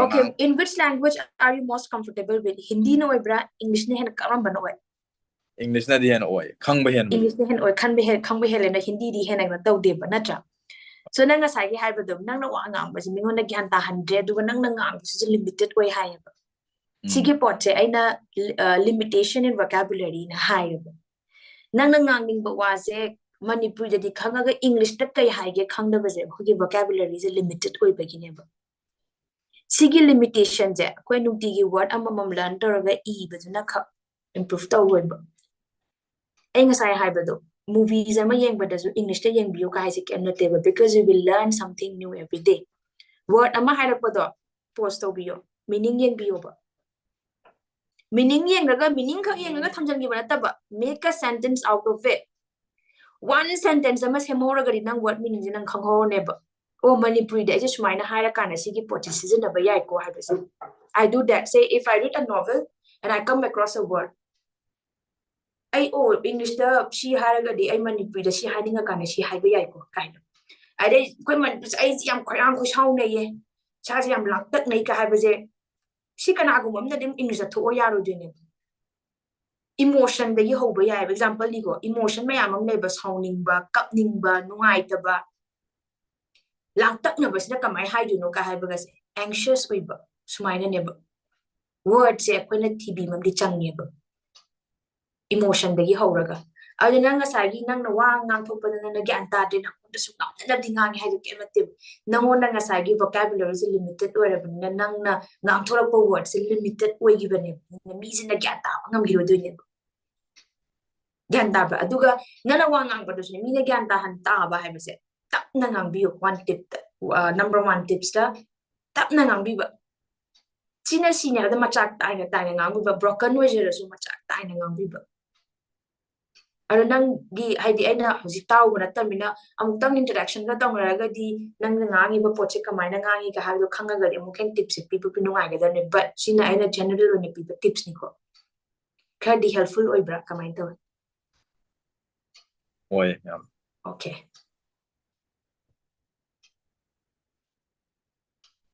ai zoom da hangse ge sister yeah tꯧsꯤꯅ ꯑꯩꯁꯦ English ꯉꯥꯡꯕꯁꯤ ꯑꯗꯨꯝ ꯍꯩꯗꯤ ꯍꯩꯌꯦꯕꯀꯣ ꯆꯥꯡ ꯑꯃꯗ in some ways I'm fluent but ꯑꯩꯉꯣꯟꯗ ꯄ꯭ꯔꯣꯕ꯭ꯂꯦꯝꯁꯤ ꯀꯩꯅꯣ ꯍꯥꯏꯔꯒꯗꯤ I always feel that I'm never enough ꯍꯥꯏꯇꯥꯔꯦ ꯑꯩ ꯑꯗꯨꯝ ꯍꯣꯏ ꯑꯁ ꯑꯩ ꯌꯥꯝ ꯋꯥꯠꯂꯤ ꯀꯩꯅꯣ ꯇꯧꯔꯤ ꯍꯥꯏꯕ ꯇꯥꯏꯞꯁꯦ ꯑꯗꯨꯝ ꯈꯟꯕꯀꯣ ꯁꯤꯁꯦ is it a good thing or a bad thing ꯅꯠꯇ꯭ꯔꯒ it's a good thing ꯍꯥꯏꯗꯤ how do I know or when do I know that I've learned enough ꯁꯤꯒꯤ see sometimes it's good things nangi weakness oina pushya if you feel that you are not good enough sum khallagadi you won't have the confidence never but me amaga interaction to kan aina hek hai ko English ngama matamda or community me amaga no na communicate to matamda akhoi se personality ani ma thammo dum hai sige poch ayam tawe I have two personality aina manungda agi ka manungda laiba kanda agi personality tuga aina mimang thoka na agi ngama personality tuga ani je ai khena na dum thame mimang thoka wanga nga kanda di aina lariba level sida I'm confident haiba machangbam changye khanbam changye I am confident I can do it haiba sigi mindset se laitragadi you will fumble you will stumble you will stutter but manungda di I have lots to learn I learned of the bayade I ngasai shumaina taw with the meaning notice on the bayai but nang wa mangang but nang starter taw was meaning notice on the bayai but is has aina haibado yam self assessment am the changi ko self assessment is the key to success ne sen but I sagi self assessment is han taw I ngasai shumaina wa ngang but the khudi thige taw bodo fumble taw bodo I kamaina na taw bido loira kan de isana ningsang jab written isal hoba phajana I shumaina tawraga fumble tawbibadu hai isandrago su kok to the khaloba I command improve tawni habadudi the the quest to improve should be there never it should always be there to learn something new and that is not a bad thing but nasai can have the personality ani mathambiyoba the juicy that I am inside my own family inside my own comfort zone might be a different one with the juicy that I'm showing it you right now and it's completely fine clear or I'm no wiser okay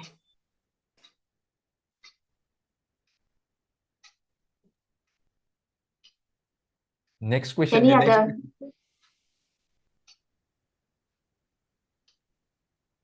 Miss Lucy I can tang je hobe yes hai je je ai business amaran tawri ko ai business 6 year mo phare ko amadi business am fail oi ko 2 years ka la ko da adai schooling days yam kana ai kan tong hokte ai government school dai loi lai ai tem ai graduation butang kan se lai re graduation je tem college ta tok ne ai je commerce ne ko ai je business se business ta pa mai da mutai commerce sang gi ne ai business ki knowledge khama kai lai re ai accountancy so ai honors accountancy ta re ai account ai business khama kai khang ye ba ai business se ai hana kai khande ai business se start up tawraga business se phadana stable oina layan do ai adu da han target to ko ado sik lai re hoi sik pudi manipuri rang phatar dai loss pudi chale ko ado ai se sik amok aina pa mai se ai business se loss chale so ai dum kan handak ki kan se sahi dum phugat kan ado ai business scale up to thok ninge ba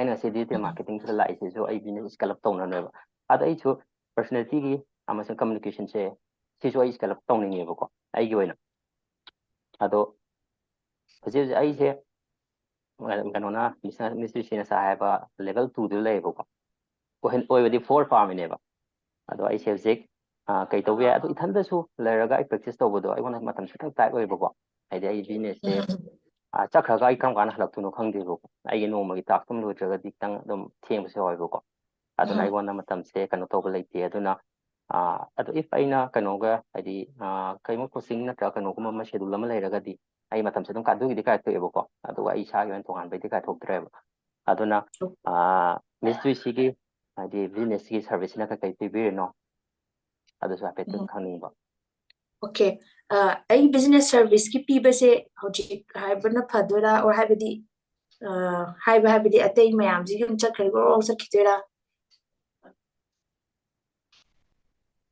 Kim kai di pura to bi kim kai di okay adum so haibi ai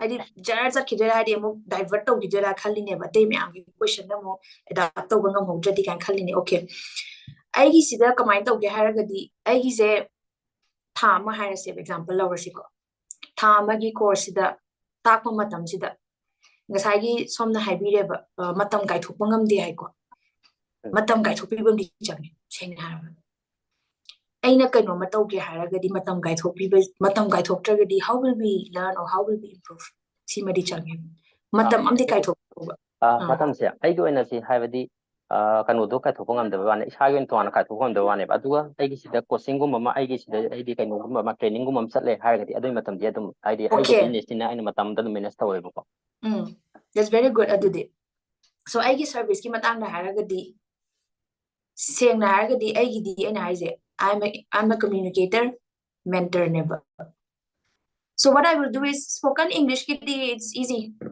spoken English amra tambadadi live seng habada hai English gyan tahan ba English grammar tamba cd live but that is not just spoken adu khaktang da limit taw da ba hina ko maramdi aina satra da dum thenara ko da just spoken English ta aga grammar ta aga lesson ba adu natab aigina communication skills yarakane because in communication skill ga spoken English ka je ani je yamna raga chatleba because if I want to learn English communication skill yawdana English khak learn to ya roiba I communication skills na zero oiraga karim tak what is a good what do you call a good communicator who do you call a good communicator haibagi concept se yawdana spoken English khak chak ya roiba it should go parallel oina chakmina ga doine so aigi service ta haragadi I give spoken English ki tutor am di pirani aina that is like basic name on top of that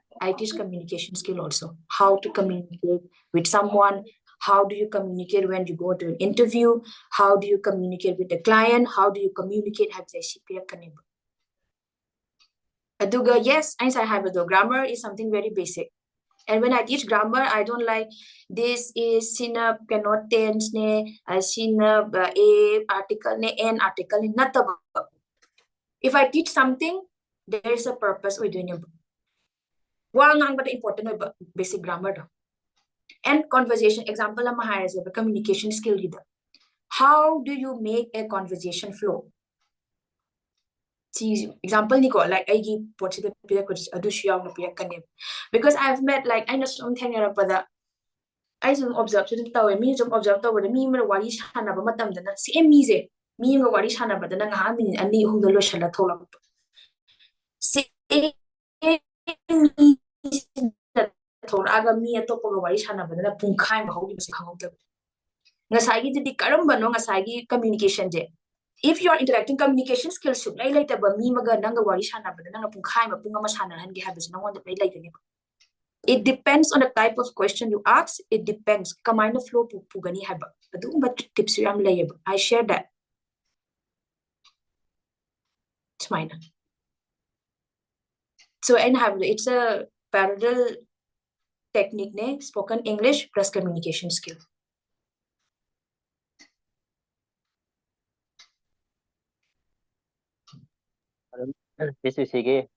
office kumbagi kano have detail ka have share to with yaga ha si lo okay details kumba share details kumba se horen kano tawbana aduida share tawbana pharuja kona share to bi se adumaina ko ado ai tang haidin tang wari sana nimbo ko okay okay aigi sigi aina hariba sigi sidane details se is Nila here with us right now yes Nilakanta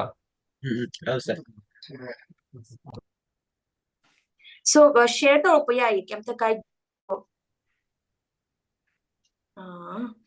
howjikti share to baje platform je like I say I'm technologically challenged to ko I don't know how to use much of technology Nilakanta ju share to ko no kaino si YouTube ta live live ni ko si confidential ni kitang thambiyu ko adi horen share to na ju privacy ki to no yes adu minor adugi share to the let's keep in touch and then we'll share don't worry rest assured next question to ready le Dinesh okay minute mo gap line ready aro amma hek loy amma biu please loy khangabo sister kanam hanja hoke adi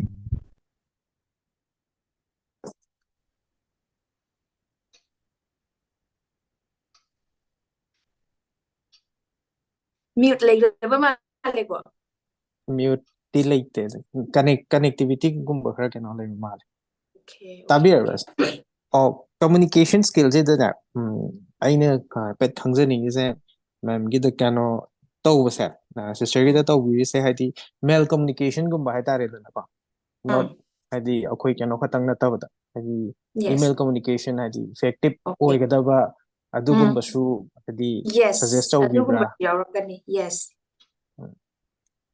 haidi effective communications the kano se mail sisu koina baroi na mail yes howjik batam da di mail is it's a communication platform amane ba yes I include that also thank you Duga ngasagi habado I'm also there on Instagram juic read sign asu laibane you can follow me there if you want to keep in touch with me I'm there juicy agi mingje han bise layana so just type I mingje ka shu ani shu jarme it's easy to find me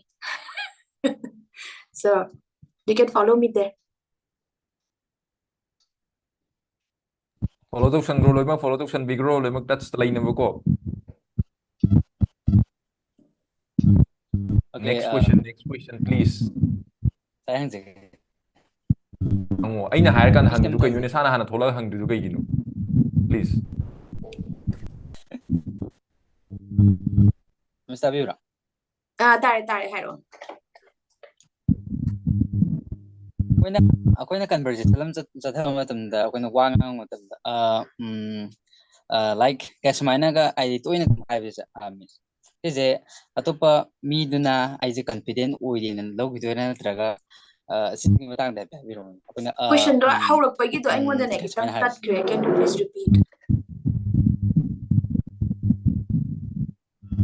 akoina mi toponga communicate to mat interact to matamda akoina wa sum wangang wale ai flow na ngang nataba oh yes samaina ka ngang yes sise ai atopoduna confident oidina logidura natraga yes good one koina umje koina filler words na ju haini ko have said that's called filler words if you notice ngasagi let's say you watch it no ma'am TEDx YouTube, that is TEDx talks and if you happen to watch it, please watch it. If you haven't watched it, please give it a go. It's there on YouTube. Just type TEDx India. So you'll find that most of the speaker over there, they notice over the I don't notice over the a good public speaker or a good speaker, good communicator will avoid the usage of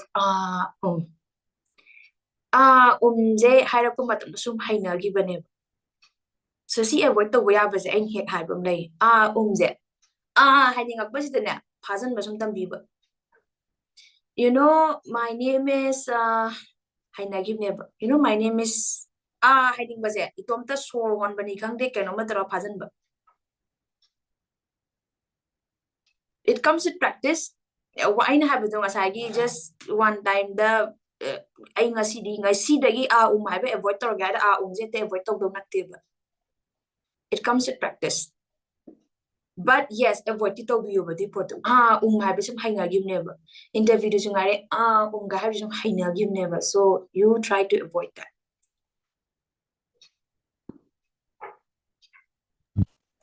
Thank you, ma'am. Most welcome. Any other? Please keep the question coming. I'm always ready to answer.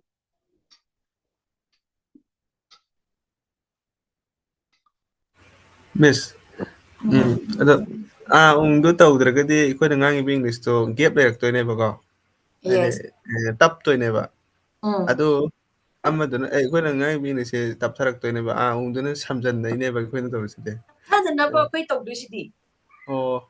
Ado mo I imanam duna natraga oja duna English poro ina khandoira natraga na height of the taptha na ba dunya ba khoi tam duse ai taptha ba je taptha ni haibagi mindset to the layer gadi kamai improve to taptha da bu de ba khoi tam duse natro mane yes adugi taptha da na ba tama akanda ngasagi adugi taptha da na ba su tamakani filler words lokthok na ba su tamakani ani do chatmina ka loye ai di taptha na du wa ngang bane umjina magut sillaga ngang bane habe mindset to lay bane ai ngasi dagi way hainagani wahay amado su kay nomdo su agi mahutta ay yamna nana tuminna layraga ay si wangang buko na gani ka habis na concept manipulation na ay si manipulation wangang ay kala di wahay da lang talk na bayaw we have one limitation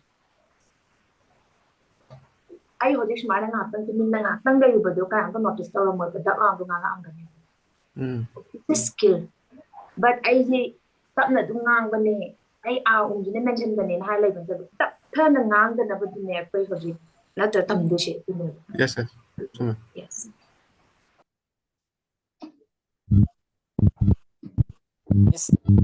Next question. Hangam der bukai kino hangado map sing hango.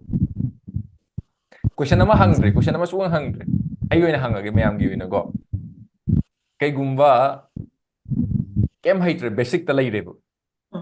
Basic ta laiba ma se client deal to dure si question so hangdre mo se deal to dure as tardi combine deal to gudage confidence low ere my communication skills se weak ere haire to tardi ma combine deal to gudage foreign clients ere the Indian client ere combine wari sana gadage zoom call gi through the si po se haiba si ngai so hangde se hang pra yeng bane sim tang haibi yu ya basics to zero da laire ba see aina haibado ngasai gi let's say you are interacting with a foreign client foreign client amanane akoigi mete macha masen dabu English haitabasi nokna ba wani ko foreign client amga nang deal taw matam da English is just a language nang asagi English is just a language have a conceptual lay ba maram di moy khange ba it's not world lay ba language is not just English there are many other language have a loy khang bane ba so I do foreign client kumba wai sana bane hen na bu comfortable koi ne bai mete ma chang ko sana wai ra kati why because they won't judge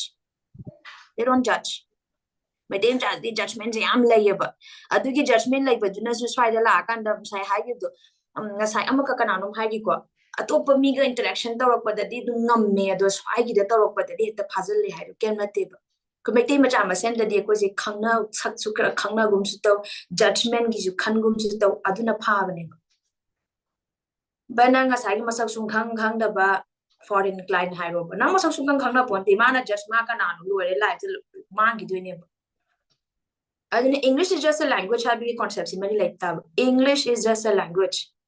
Mana English macha boy ma si mani pri ngang ola ma ngam bado ngam moy hai ba. English is just a language.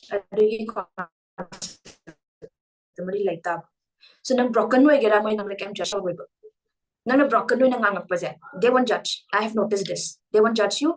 They will be patient enough to listen to you. I've noticed this. So no in a concept the English is just a language. I clients ga deal ta wama tamda I gi dinaming bado ngang galore tapna ngang bi galore I na ngang ni bado purpose to thung galore na tapna ngang bi nang gi ngang ham thok approach to broken no just no moy da kem khalwe. So did it help? Yarbo deal ta ulay ngamadro.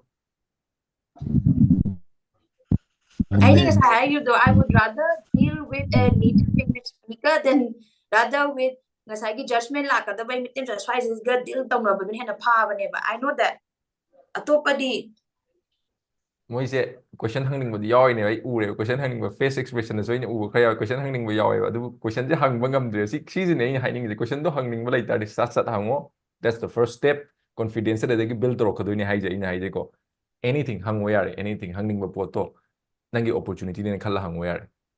Please anyone yarabo loi khangabu me my question am tang jage. Yes sure please. Haidi ayoina client amaga haidi foreign client amaga deal tawse ayoina di ahan bagi step sida dum ai ngamna ba text ani hangde ahan ba call after ni hangde adum ngamna ba deal tawgren khalajeba aina work tala amatungda haidi long term the business keno tawminar tuidina mana pami poto aina phangna ba tarok tuidina aduda communicate tarok project kai process tawba yage haidi sida process I confuse say ba. Okay sige poche I think is Nila Kanta here with me? Here, yes. Nila, can you help share any tips that worked for you? Ay naga tips ka tawag pa da ay can also 10 days ta. Nang learn tawag iba potse. Sige potse, I think I shared with Nila also. Let us hear from him. So, howziki hai potse Robert na hai basa akoy na tawag report to ming wana pi do Haidi I maga deal je aina by hook torokan any condition make the maga ikaje keno tareba work to win ba tareba ado ai tawbadabu aina maga close target je aina kana gumba amgi mating lawraga target tuine hai tardi aina English se communicate shon banina kana gumai mating lawraga or aina ngamna ba suggest torokan target in khala je ba deal je close aduga matung da work to winner ba matam dadi aina keno je help se late train khala je ba ayoina adu targadi aina kamaina haidi mana lengdana lainabase aina kamaina manage tawba yagadagi nangna aduga meeting tawam daida nangna ngang report kind of practice tawba adumaina. Yes. Practice. Sige Haidi poche nangna masakina hamustu yes. Practice tawbiba. Maramdi say if you are in this business or if you are in a business you will know what a client amana kari pami ha business ne khangani ba. Nang nasaje client ama oiraga client sing na kari question hangakani ha business khangani ba. Adu khangragadi I think business study adu yarodaba mari adu khangadoine ba. Client amna kai question hangakani client amna question hangadi nangna kai khumba yai mana no kuma agri nangna kai khumni man yes kuma si mayam sidi work out right to batai. Sigi effort simadi sai diri hana bigger doine. Loina ready methamba yai ba hawapad. If you notice koigi kamai hani kano gumba da harase ba call center gumba gi se harase ba mayam ne BPO gi daga work tong na if you notice they all have a workout plan sheet.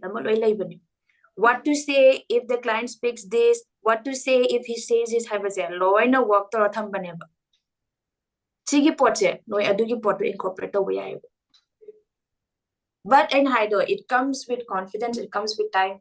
I must prepare some tau razu can prepare the whole track. I client on a city could up the Warishana Zihar, but I do get confidence level to be. Must have the step by step like the pot neighbor.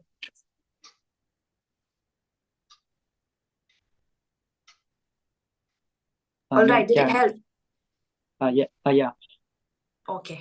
Thank you so much. Most welcome. Maybe can the hanging. Yes. I know you want to why have a matam to go. ꯑꯩꯅ ꯍꯥꯏꯕ ꯋꯥꯁꯦ ꯁꯥꯡꯗꯣꯛꯈꯤꯕ ꯑꯩꯅ ꯄꯤꯅꯤꯡꯉꯤꯕ ꯄꯣꯏꯟꯠꯁꯦ ꯁꯤꯗꯤ ꯌꯥꯎꯗꯕ ꯑꯗꯨꯕꯨ ꯑꯩꯅ ꯉꯥꯡꯉꯤ ꯄꯣꯠꯇꯨꯗꯤ ꯁꯥꯡꯗꯣꯛꯈꯤꯕ ꯍꯥꯏꯇꯥꯔꯦ ꯄꯣꯏꯟꯠꯇꯣ ꯌꯥꯎꯗꯕꯤꯗ ꯑꯗꯣ Eating around the bush never. Point ꯑꯇꯧꯕ ꯂꯩꯈ꯭ꯔꯦ ꯑꯗꯣ ꯁꯤꯁꯦ ꯑꯩꯈꯣꯏꯅ ꯖꯁ ꯄꯣꯏꯟꯠꯁꯨ ꯌꯥꯎꯕ ꯑꯗꯨꯒ ꯋꯥꯍꯩꯁꯦ ꯇꯦꯟꯅꯁꯨ ꯑꯣꯏꯒꯗꯕ ꯑꯗꯨꯒꯨꯝꯕ ꯋꯥ ꯁꯤꯖꯤꯟꯅꯕꯁꯦ ꯁꯤ ꯄ꯭ꯔꯥꯛꯇꯤꯁꯀꯨꯝꯕ ꯀꯃꯥꯏꯅ ꯇꯧꯒꯗꯣꯏꯅꯣ Yes, practice. I have the practice is the key. I see you put say practice yam tawi. I should tawga leba. I nanganing ba put. See you put say tawga ne dum. Just is not just about English or Hindi. Mani predes with tawi ba. I nanganing ba put say dum atopa kuwe la kaza thoki ba. So you need to have mind the construction and the chaniko. It's like mind that translate tawaga ngang haban tab. This comes with practice. I want to the I nanganing ba wa say.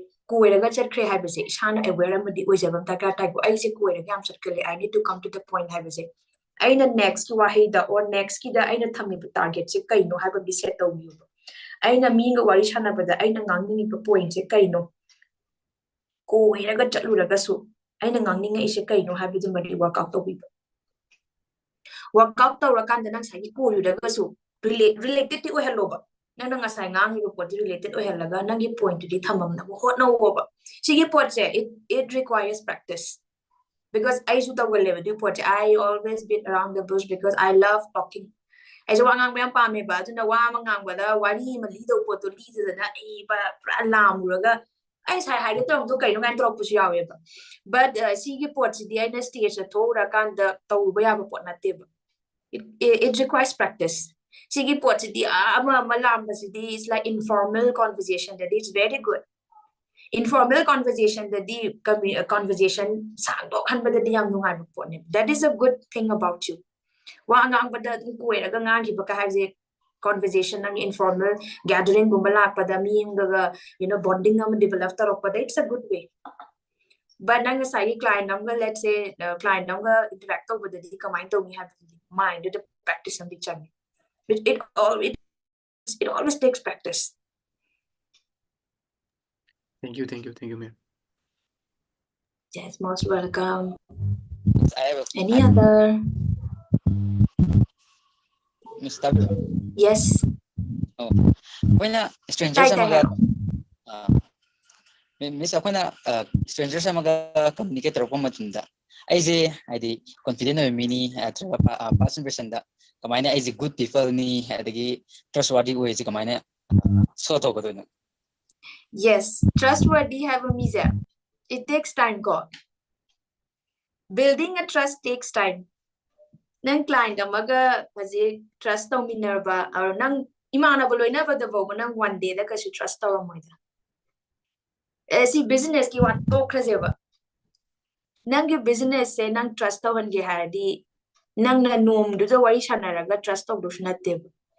I say, let's say I have a history of being a very deceitful person. I say me am deceitful ba, me am na. I say am na. Oy da ba pa da ba ngang ba me amagi history ama oy ne khalase. Me ama I na know na me maloy na ba da I ge du ba history ma lay ga di me du na I wanda wa ngang ning ga ngang ning ba.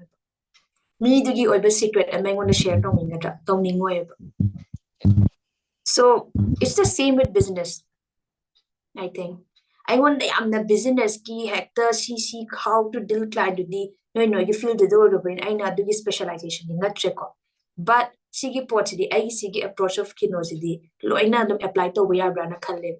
Let's say if you have a business and business say XYZ business they have a history of being a very very deceitful or untrustworthy or banner review like a gabu kamana client anobana trust or client ama trust over it takes time.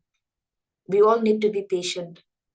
Patient oiraga trust build oraga mayam dagi adugumba trust oiba mayam the build oraga review phasaraka. You don't need to show them that you are a trustworthy firm or trustworthy person. It just comes naturally.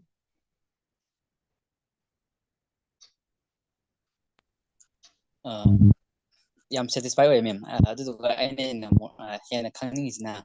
Aina agi service tawdineba. Ada kona una tamda adi agi body language tarju smile tarju adi karamba adi position tham taragadi hena passer chanjo haina bina.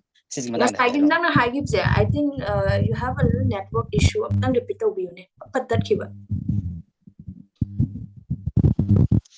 Miss I hajabdi first impression is the last impression jo haina badina koina mi ma strangers ma like ko matamda agi body language adigi sije kamaya maintain tok taragadi ai sije kamana sije matang se khangjani. Okay, body language hai ko nangi ngasai interact togadaba pot se if you say zoom meet amda interact togdore haira se ba mi je wari sanaba nungai ta ba ba ngasai do it depends on that you have to be nang the a good communicator and excellent good communicator or you just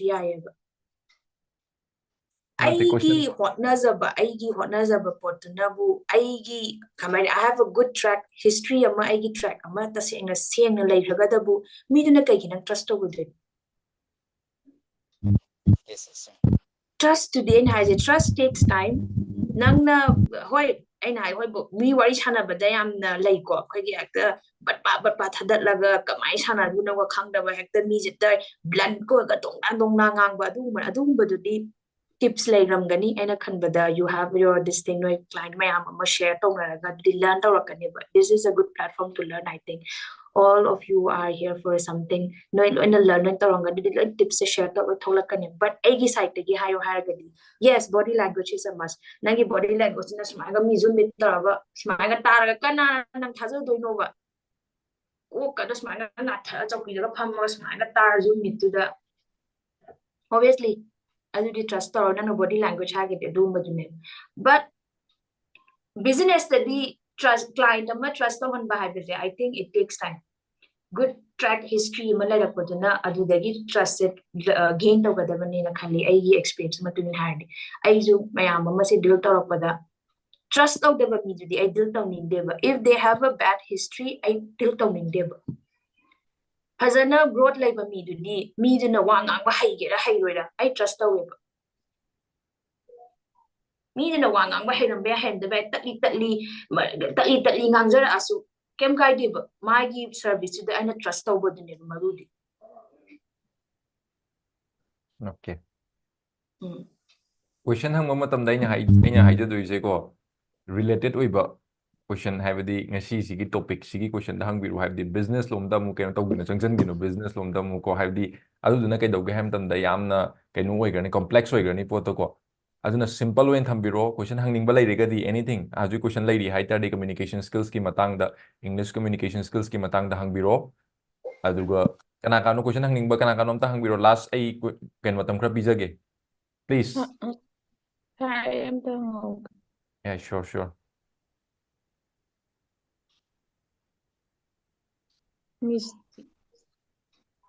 aina hangningdi ko ai word amagi synonym mayam leidana adaisida aina khangba khara di leidini loinamakti ai khangoidini ba aigi keno na tamne language na tamne yes aina saruk to na taba adugi wangbada hairak pada aije losamba ngamaroidini ba du matangda aina kaidoba yadoino kamai tawraga haidi kamai tawgadage du matangda oh nang na haise mi sina ngangakpada nang na vocabulary meaning se gyan ta da ba hairaba hoi aina khang mandi manadba samna haibada consistent oiba ka haibaje aina khangdare khalajiba aigi koktadi regular oiba kaina leijadoineba manadini dana haibete adu kanji mana du harapuse je kai haino je aina khangdaba matangdo adudi gap to leidunina dukanda ai je kai dawduino do yes sigi potse aina hai ko word meaning se exact understand yai haiba maina he haiba so when you read something and you come across a word that the yawi basing do ai loina khangni haiba leiteba understanding with the context haiba malayeba mina wangang e khalaseba mana season agriba context se kai matang don ai sai consistent haiba consistent hoiba ma changi haiba sida it's a good word positive hoiba mane haiba sida noina khanganeba if you don't know the meaning of consistent you know that I'm speaking about something positive amagi ngangi ne na di khangeba noina and then a consistent way bam di change no nungti gi effort pi bam change you need to be consistent hai no amadi khange sai nang regular way ba hai bam change ka ha ba adu maina khalle ka ha ba that is called understanding with context it is adu ne banang meaning the exact khangu drasu ya I learn novel ama pare I come across a new word I don't even like sometimes what is this but adugi meaning me I progress. What I do is I try to understand with the context. Oh, she has risky context. It means this. So mine kangbam changeba. Nana regular or yes, kem kaide. Exact meaning kang the Nanga hala akanda nanga sagi meaning wahai message in the yam post I Google them to search token when you go back home or when the meeting is over and you can type that word, yes. But for the moment today, understanding with the context of people. Mana hai is a see what I'm gani, see context is isn't a panina, see what I'm gani. Simakang people. Thank you, Miss. Welcome. Miss, I have a question. Yes. Question je, me among way of communication, jelly lane. I shaggy Joe, I way of communication, I'm labor. Ado, me among the labor in Aina, me amado, me and Boyger or client, I client Boyger. Aina communicate on the Wanamatam, the Moy Masagi, the way you do a manarambagi charge, the 50-50 never. Are they 50-50 at the Wuya, Ado, Madu Adugi situation, the Moigi way of communication, do the communicate over I way to the over. See, adaptability is fine, but I give though. I is confident or I way of communication that chapter kaide. Me do way of communication do the nang na atu the dilta widow charu nangi way of communication the dilta wiba. Because in that way you'll be confident. Let's say you pick up a new communication skill hai base atopa tara thong la yidong natiko. Good communication skill hai base kaino nang na ngangi je gyan tahan ba mana ngangi do nang no solution bangam ba. It's only one way. I did one type of never it's not like my communication skills in a X or banangi communication skills in a Y or either maybe the person that you're dealing with is not a very good communicator. Adu din nang na question nang on the lay what if nangi conversation je drag toge or sanghange communication ze engaging or henge habadu practice to neighbor. But communication skill, my communication skill na mo iba ay gina mo iba balay iba. Good communication or bad communication? Bad communication o iba mi do nang na question khangdo ke answer khangdo ke ay di nang on the lay. How you ask, how you try to go with the flow nang on the lay nangi technique the lay ane ba today. Okay. Thank you. Say so ako'y why sana mo matamda ay na hide dagi ay na hide lo de kana mo lagi na khangjalap gumba adagi khangjalai na chumibas na to adu yam yaw adu kan so okay gan time mo na mo hay pa sa salak pa yaw pa do. Oh yes kyam dai de hay pa sa ning sa no nangi message to convey to galo kyam kai de sa ning sa jar sa no mai ke do be ke do. Thank you. Okay. Kinoze matamze 9 usulkadore ko duna ay last 3 question pizage mayam to ko hangbini mamising na last 3 questions ita hangbiro faza question hangbiro last 3 questions ko yam important oina matamde yak tabagini ko matamze yaga di ka shukai balaite kana hangbiro next hangbiro faza question nama please keno Bijes Pumpkin Pari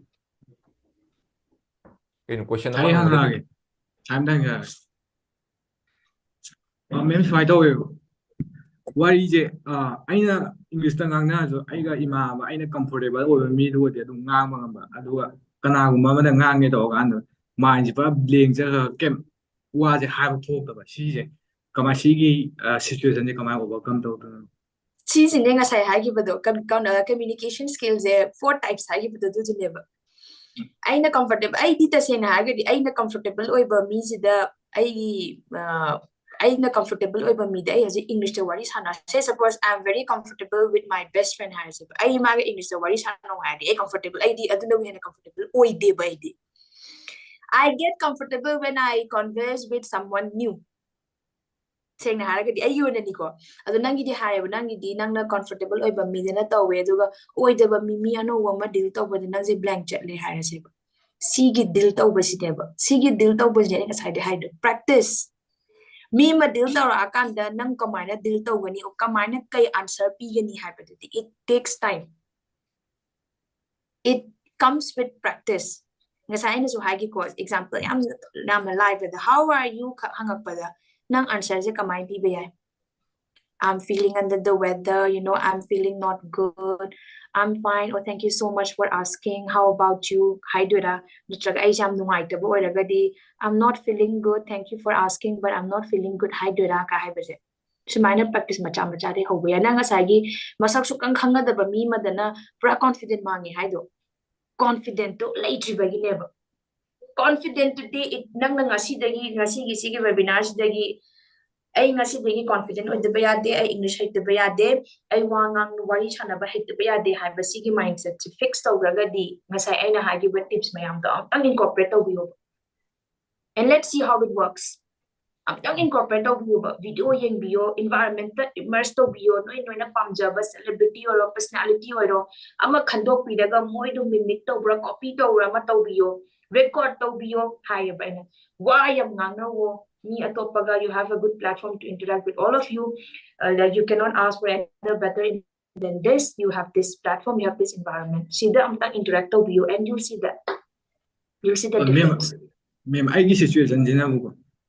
I get 24/7 live in Asia, Africa masane buko. Ado maga ngna ba le dunga me.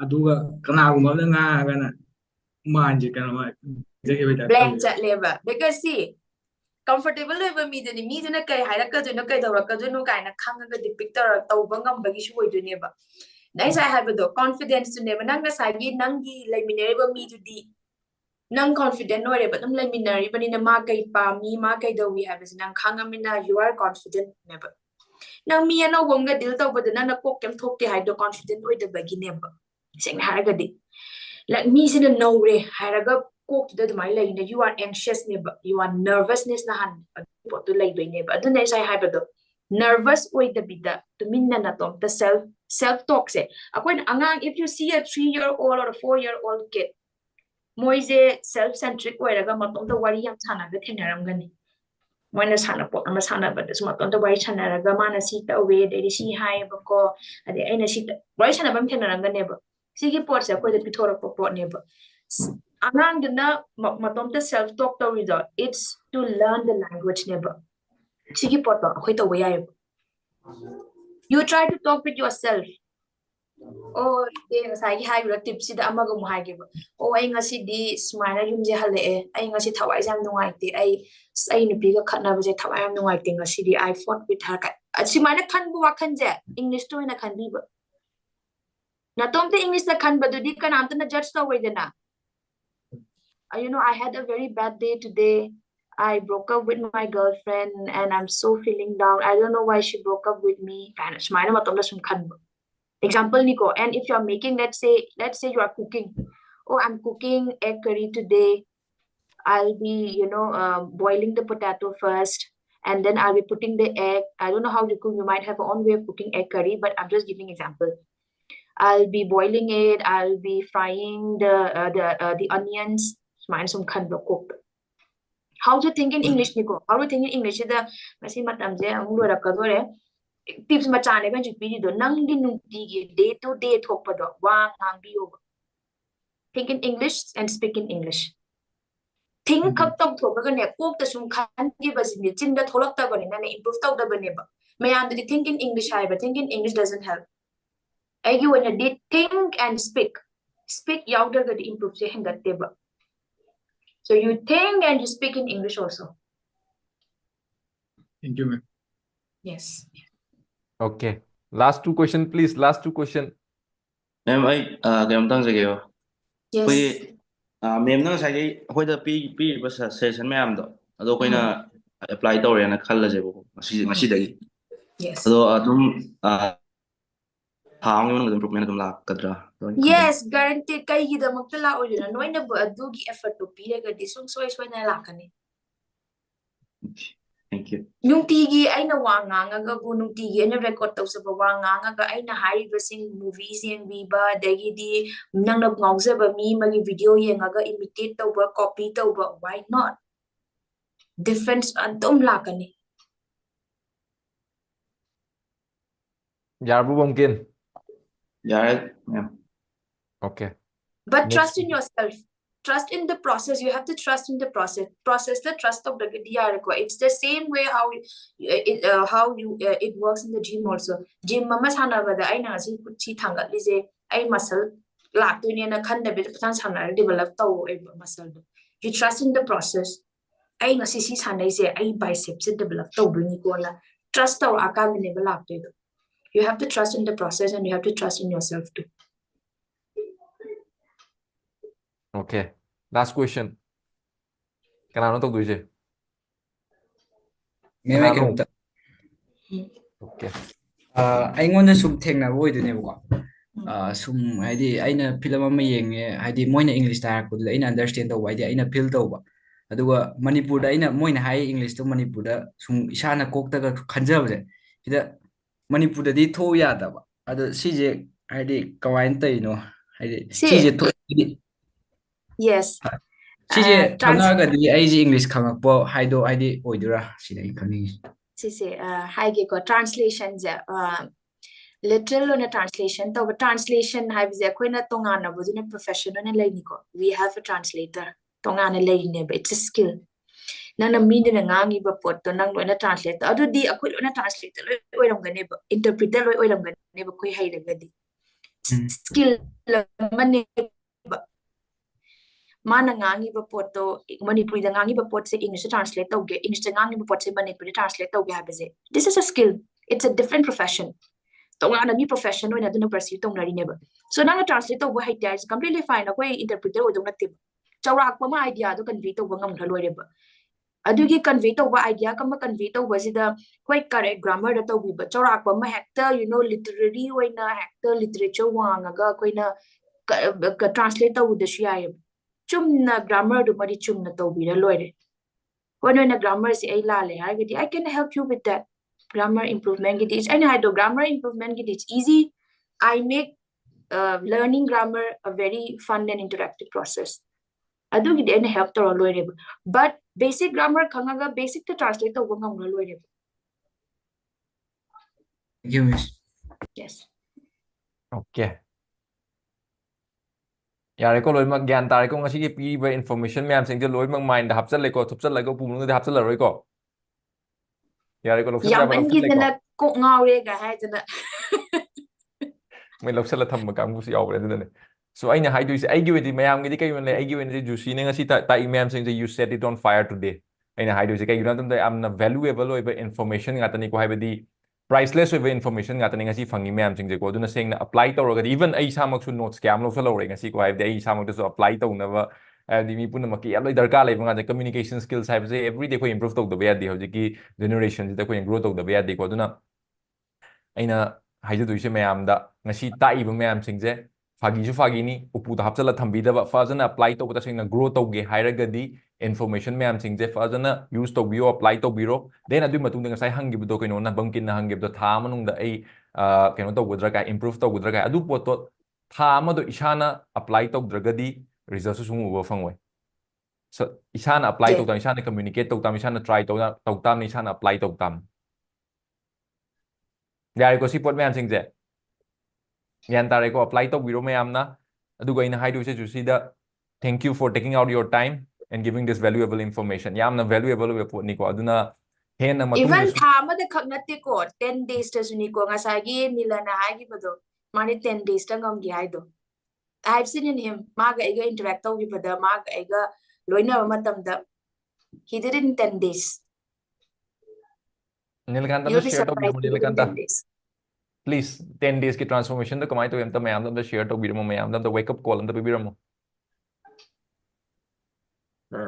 So sir actually I say marak pan mane bangang horaga sungang ngang gidab se adum pan nangi mane camera do turn on to biyom ta tawe sir udabra okay I would do it yare so adum hojik ngangaga lepkhibase adum pan mane marakta ari ngangammaga lepkhibase ado adum ngangba aduga mistake ne amna kaino khangi ba hai tardi wang ngangba kanda like pronunciation je yamna angwanda yam kana ge pronunciation ngangba kanda kamai mayek seng na ngangba ngasai thuna ngang ba kana mingon da bahaf ta de hai ado ngon da syam tho eba aina ngang mi dra ni bahaf ta da ado adugi pronunciation aina ngang pa kana tap na ngang pronunciation misna ta pu pan ba kana mingon da understand thasana dum kano tawe and practice adum taw sa wa do ngang ja ba lambi chatla so ma da sa nang khalak po khan da di asu phi je phasai ne ka amaina du bi lambi thawai kan da hu yamu ra phaja wu da amaina kok ta so that dog was beautiful like amaina adum chin da adum translate taw bi wakhan da khallaga misna da wakhan english wakhan khallaga adum kano taw na hai ba adum aina adum taw ba kan da akhoi improve yam thi lai hana like ai che khang di khang ga wa ngang ba kan pan ma ne ba kano do ngang thop ba da english ado 10 days ki kano tor kan de adum fluently ngang ba dum ngam and then adum uram manin khale aina client ka video nam client ka wai chana ba kan video nam ga thandar ku do khoi community gi discord ta so adu so adum uram ngani tha je adum aina lai Yes, very. I only am the feel like I'm the appreciative or present nungai ko. And as a Nila is one like any transformation. I'm Nila is one of them. I've seen many, but Nila is I give me mang that 10 days to tell you was a kilo near 10 days to transformation. I'm gives it man. Lagi matang transformation PBO na may am laani matang transformation PBO ay ngona transformation PBO ay 10 days na tay 1 month or so 1 year or so ngona transformation na PBO na may am laani matang changan kay ngona ngasi PBO values di ngasi akoy community gidan ginate ko even YouTube ta su yengi ba leho ko do video mayam sing na su yengo matamda ngasi gi values di ay khanba matamda any place su ko su fangor yamna relatable oiba pot ngata ni ko aduna abdi mi amna su apply to ba yam laira do pot ne so aduna aigi wena di yam kanai mayam su loi kanaram gani haina khale loi kanaram gani haidok to loi kanaram gani lo sal wangang put to wane loi kanai loi khange loi thamjal ni ngasi kanai hai bo kai ginan dum da already minds overloaded with of information mayam jing dina ngarang su guest tam la me aduna information mong tham ngasi su guest tam la aduna information mong tham ning sai information mayam jing overloaded or overwhelmed oi sala abne to wodabu aina haidu se apply to ro grow to ro aduga aina mayam da hining badagi jusi da su ina hining bada si da hen chaw ba event da su akoi na silak ba matam da su akoi sugma information mayam singa share to na ba kana mayam singa mayam da bi na ba dam da koi dum invite to jarake adu matam da ke hai tare isana ya na changbiro dum ko mayam da values bi na mayam na su hadi yam darka lai hai tare mayam da yam darka lai manipur da su da gi even north east da su yam darka lai hadi English se haitam na kungai amne wai shana ngam dam na kungai amne dagi di confidence level wat na kungai amne English ki issue jina azuna sigum pot se yamna mayam de yamna takpi ba amadi mayam da sigum information je pb se am darka le adu matam da koi grow to bungam gani haina su ina Yes, akoi mateng adum aina haje koi masen ne akoi keno ngak tani ko aina ai dum mateng dum pang gena laye ne ngasi si da pel hode da aina sa hai adum hangu ai mon da Instagram lai bane DM me I'm always ready to help to but the noinaga success or you do that is like I do the satisfaction pok chayeba so then ngasi keno ma hangu wala we haraga so it's very limited just DM me. I have my Instagram. Follow to grabo wakana khalle jure mo sa mem ge juicy ne am to ekram juicy no khang tra ama Instagram sanga ga di keno thada bi no keno da chat box ni thada bi so nilam tang share to bi ne ai hai se an rich to ina rich to na to bi yes ai se kitang technologically kitang challenge to ay ko